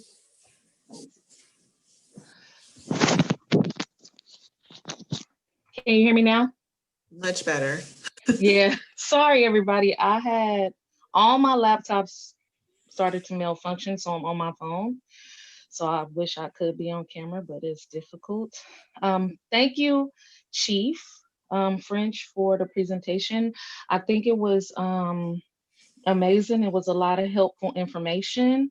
One, kudos to continuing to work with community partners to solve issues like working with Rich City Rides, because it is a difficult time right now and young people are getting restless. So thank you for taking that into consideration. Also, just had a question around one, mutual aid to other cities, because I know we provided mutual aid to Oakland and also Walnut Creek as well. And so I guess my question was, I know you said that there's a guideline or something where you make the determination on whether mutual aid is warranted. And I'm wondering if we can know more about what would trigger that. Because even if it's reimbursed by the county, there should be some instances where we do not provide mutual aid, so that RPD officers don't find themselves in precarious situations, especially like macing, beating up, or shooting protesters. So just want to know, what is the guidelines behind that? And then my second question is about the DUIs. And so historically, DUIs have been tied to like under the influence of any like medication, alcohol. Most visible is alcohol. What percentage of these DUI stops involve marijuana? And I'm just, I think, yeah, those are two questions that I had. So I'll let Chief Tyrona talk about the protocols for the mutual aid, but I can tell you that there are instances that we've been requested that we haven't responded. And that might be due to, we just don't have enough staff on hand, or the situation, we're just not sure that we want to be involved. But we will also want to be good partners with our other law enforcement agencies. And I know that's probably not a popular, answer, but I'm being honest. Because when we need them, we want them to be able to respond. So if we don't respond to any of these mutual aid calls, when we do have something going on here in Richmond, people will most likely not respond to help us. And so we want to be good partners. But again, we want to make sure that we're responding to situations that you know, we're not putting ourselves at risk because it's a situation we don't think we should be involved in. And I'll let Chief Tyrona talk about the actual protocols. Sure. So the protocols do allow us to make that final determination about whether we will respond or not. And as the chief said, in the last several months, we have declined mutual aid requests for a variety of reasons. But it really comes down to what is the information that's being provided to us in terms of why they need our assistance when it comes to resources or intelligence that is indicating the need for greater resources. So we really rely on the information that is shared with us to make that determination. As the chief said, we definitely need to be good partners with our surrounding law enforcement agencies. Just like I mentioned earlier, we went up to Santa Rosa to help with the fires. That's a common expectation. But we do take every single request as a case-by-case basis. So as I said, in the last few months, we have declined several requests, primarily because they were repeat requests at similar or the same locations that didn't necessarily materialize in the past. And so we declined some of those. Also, I have to look out, and the chief definitely looks out for the well-being of our officers as well, that they are working extremely long shifts. It's obviously a difficult time in any period of civil unrest, and then you throw a pandemic on top of that. The well-being of our officers is of utmost concern. So we look for that too. We don't want to mentally exhaust the officers as well. So it is a case-by-case best judgment type scenario. But the good thing is that we do try to be good partners, but we're also cognizant of the needs of our community and our officers. Everything, Tanisha? There was a second part to that, and I'm sorry. The DUIs, what percentage of the DUI stops are related to marijuana? So I don't know offhand, but I would venture to say probably none or very little. Okay. I don't know if anybody else on here has that answer, but I don't know of any particular instance in which we've arrested somebody for DUI for marijuana. Yeah, right now there is no established standard aside from an officer's observations. So that's still being worked through. And I can tell you that is a big concern, is that a standard needs to be established because that is a growing concern. I do know that we've had some fatal collisions that involve people under the influence of marijuana and other drugs too. I guess the reason why I asked that question is because I don't think we all voted to decriminalize marijuana and roll back the war on drugs to just erect another system to further to put those people back in the system. So I was just wondering if you all had developed a protocol and if it takes in consideration a couple mitigating circumstances. So when you all start to develop any protocol for marijuana, what would constitute a DUI arrest for marijuana, I would like to be able to hear that. Okay, and then I'm going to call on Luis, and then Shirley has another question, and then after that, I'm going to open it up to public comment. Cool, thank you. I just have two quick questions. I know in terms of reforms, there was mentioned that there's some reforms that have been in place since 2006. And I'm just wondering, since that time, how many times have those reforms been reviewed or reevaluated rather? And then I have another question after that. Chief Tyrona. Yeah, so I'm going to tell you that they're constantly being reevaluated. So I'll give you an example. We conduct quarterly scenario-based training where we place officers in simulated situations that they may find themselves in on the street. And one of the big facets of that is incorporating de-escalation. But to give you a more concrete example, the last one we did, which was just began last week, also took into mind the potential for exposure to COVID. So in the scenario, if the role player that the officer was interacting with complied because the officer used the proper techniques in terms of de-escalation and observation, then the actual scenario was done before the officer had to actually simulate the hands-on approach, right? Because of all the different public servants out there, aside from those on the front lines in the medical field, law enforcement are definitely very prone to being exposed and to transferring illnesses like COVID. So that's an example of a constant evaluation and reevaluation of what's going on. And then on top of that, as I mentioned earlier, every month we conduct a use of force review board where we look at every use of force to look at, one, was it consistent with our expectations and our training? Do the policies and training need to be adjusted to allow for better performance? Are there other tools that could be available to help the officers? So the evaluation process is an ongoing one, and it should be throughout the entire profession. You mentioned Yeah, sorry. My last question, I think, is kind of related to what we're talking about. So right now there is a lot of just misinformation, disinformation on the internet with just regards to social political issues. I think there's concern in communities, especially after several officers from other departments around the country were found to play a role in the attempted coup last week. So I'm wondering just what is being done to keep our PD officers accurately informed and updated in regards to current social and political issues.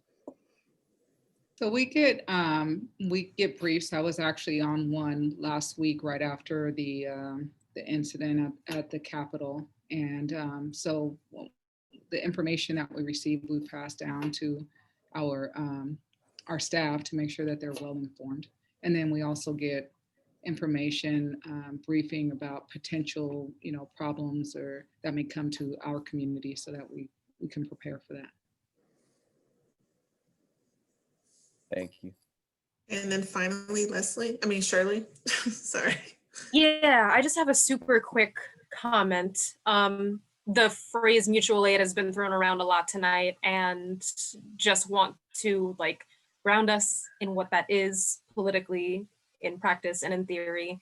I'm quoting Dean Spade, who actually just released a book about mutual aid, and mutual aid as a political practice and theory describes the work we do in social movements to directly support each other's survival needs based on a shared understanding that the crises we are facing are caused by the systems that we're living under and are worsened by those systems. So that is capitalism, imperialism, the prison industrial complex, and many, many other things that I do not have the time to name tonight in our short meeting time, but just wanted to ground us in what mutual aid means and is, as I don't want to mislead any community members here about what that is politically. So just wanted to note that.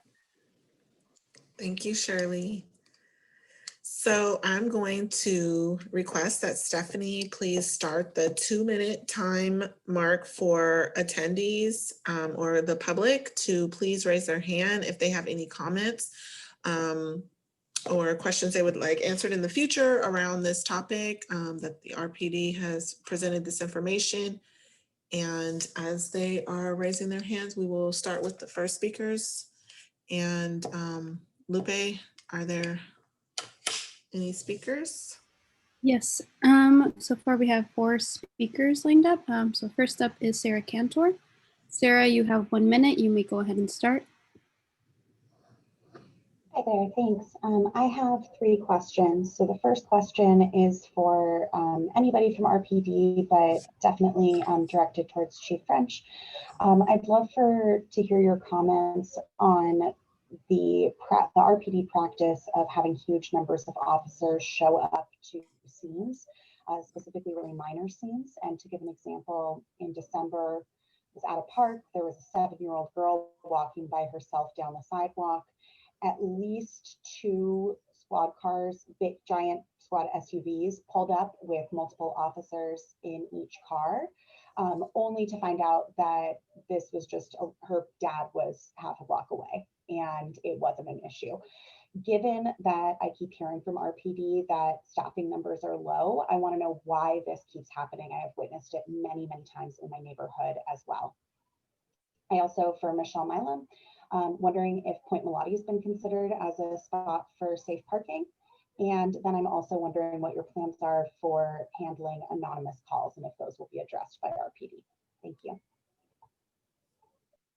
So to answer your question about our response to calls, basically, Bisa, on this part for public comment, we don't necessarily answer the questions. We can definitely get the information to our public in the future. Thank you. I appreciate your willingness. All right, next up we have Yenny Garcia. Yenny, you have 1 minute. You may go ahead. Oh, sorry, I have to do the prove it again. Give me 1 second. Right, Yenny, you have 1 minute. You can go ahead and start. Hello.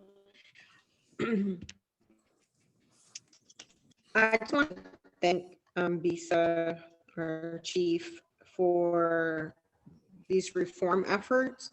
I know that there was a lot of conversation in the CPRC with the policy changes for the 8 can't wait. I'm really happy to see that there is that cultural competency training that also the CPRC has been talking about for years. And I really hope that this isn't just for new incoming officers, but also officers that have been on, that are in RPD for a while. They also need to be included in part of this training because we need to get to know our community better. Some streets are different than other streets, and some people get talked to differently. And so we just need to find out what that is and being very specific. I would love to be a part of, or not even being a part, but just knowing what that training will look like. And hopefully the CPRC will be able to make recommendations on that as well. So I really want to just thank you for giving the CPRC something that we didn't have. Thank you, Yenny. Thank you, Yenny. Thank you, Yenny. Your 1 minute is up. Thank you. Next up, we have Marco. Marco, you have 1 minute. You can go ahead and start. Thank you. I have 3 questions.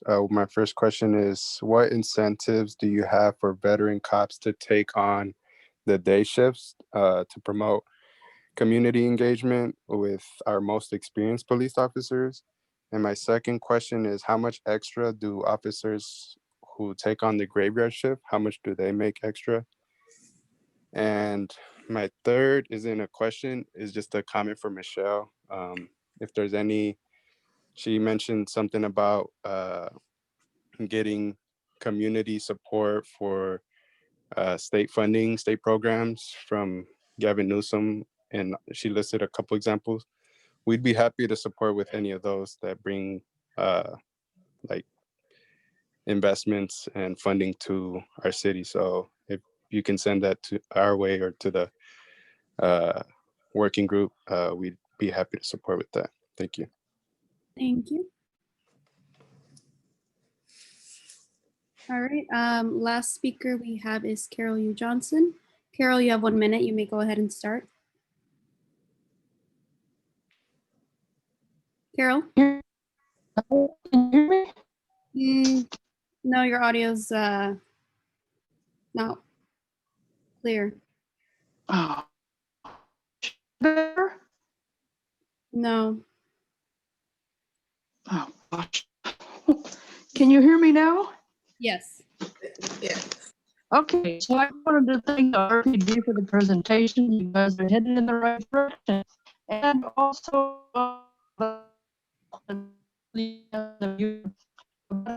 officers from our. Okay, Carol, we can't hear you again. If you want, you want to send me an email, or I can call you? Can you hear me now? Suddenly, Yeah. A little warbly. It keeps going out. I'll be forward your comments, Carol, for you.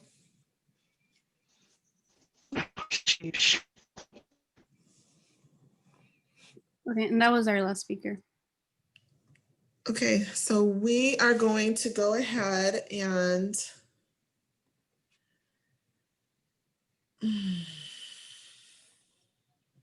let's see.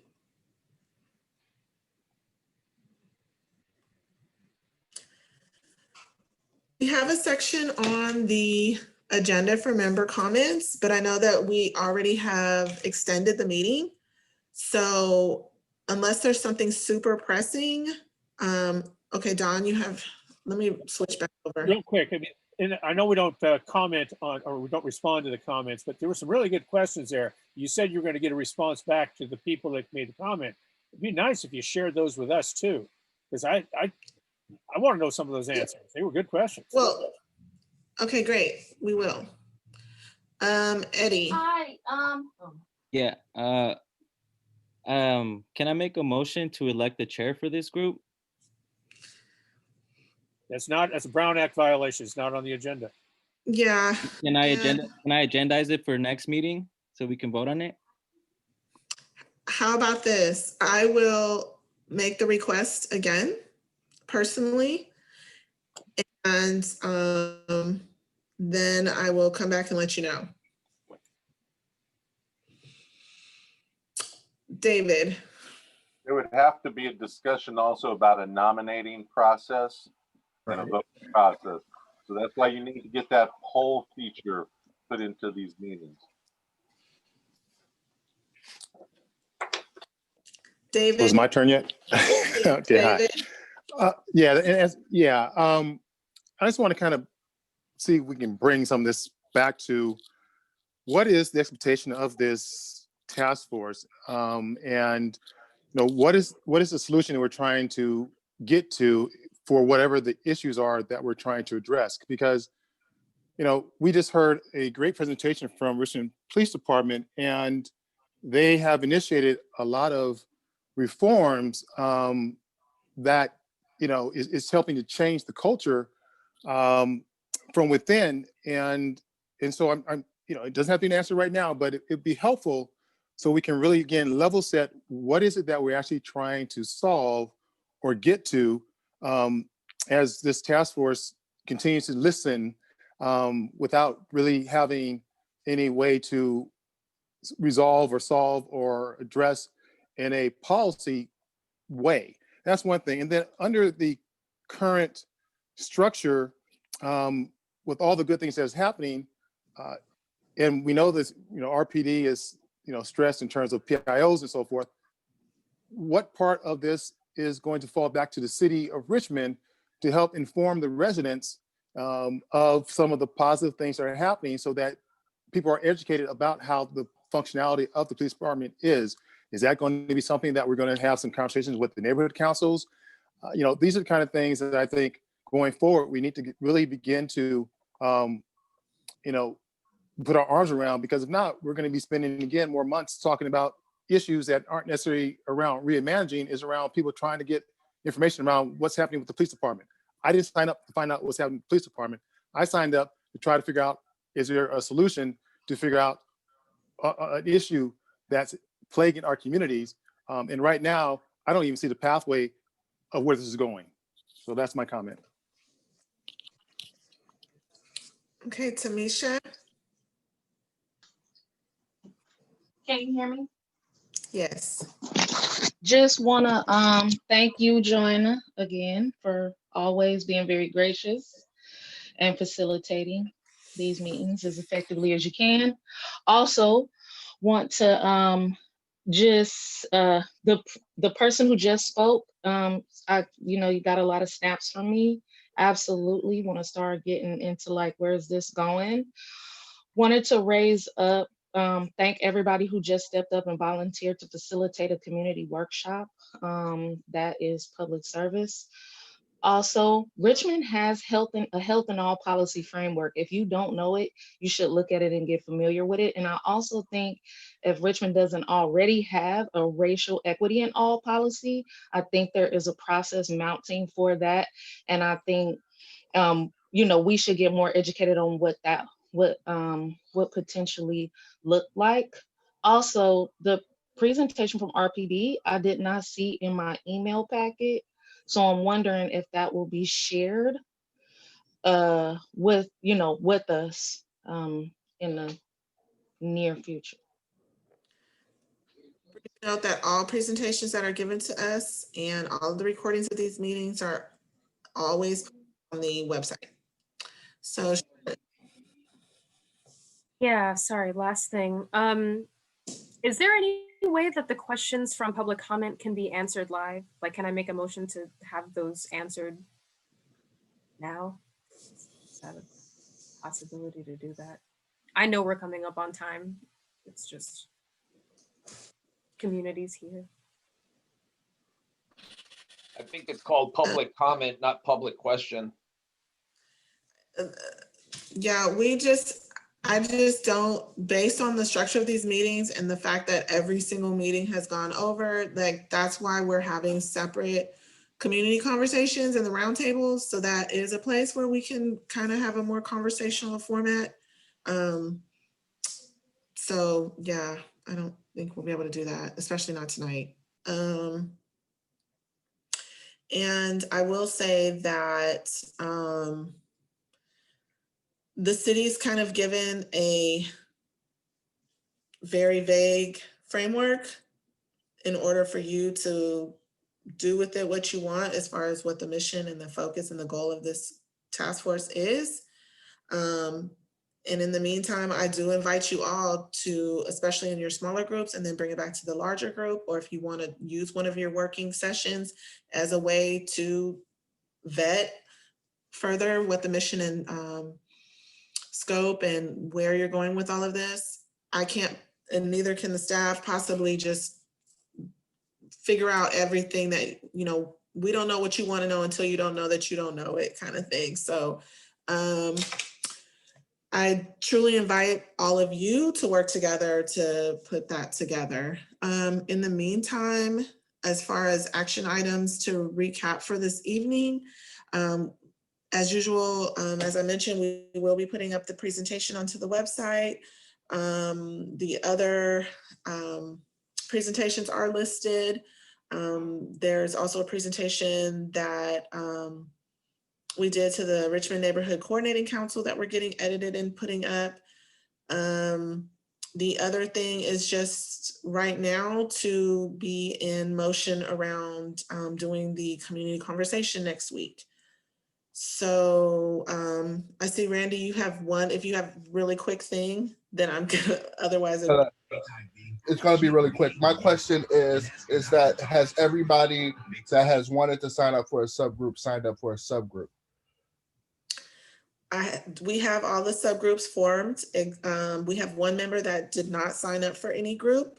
Okay. Other than that, every member has signed up for a group, and every member has been contacted around creating the forming the groups. And I just want to say, I'm part of 2 subgroups. I am sending a doodle out for times that we can start the first meeting. And then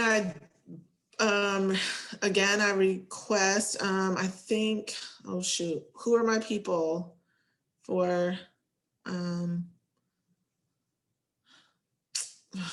let's see.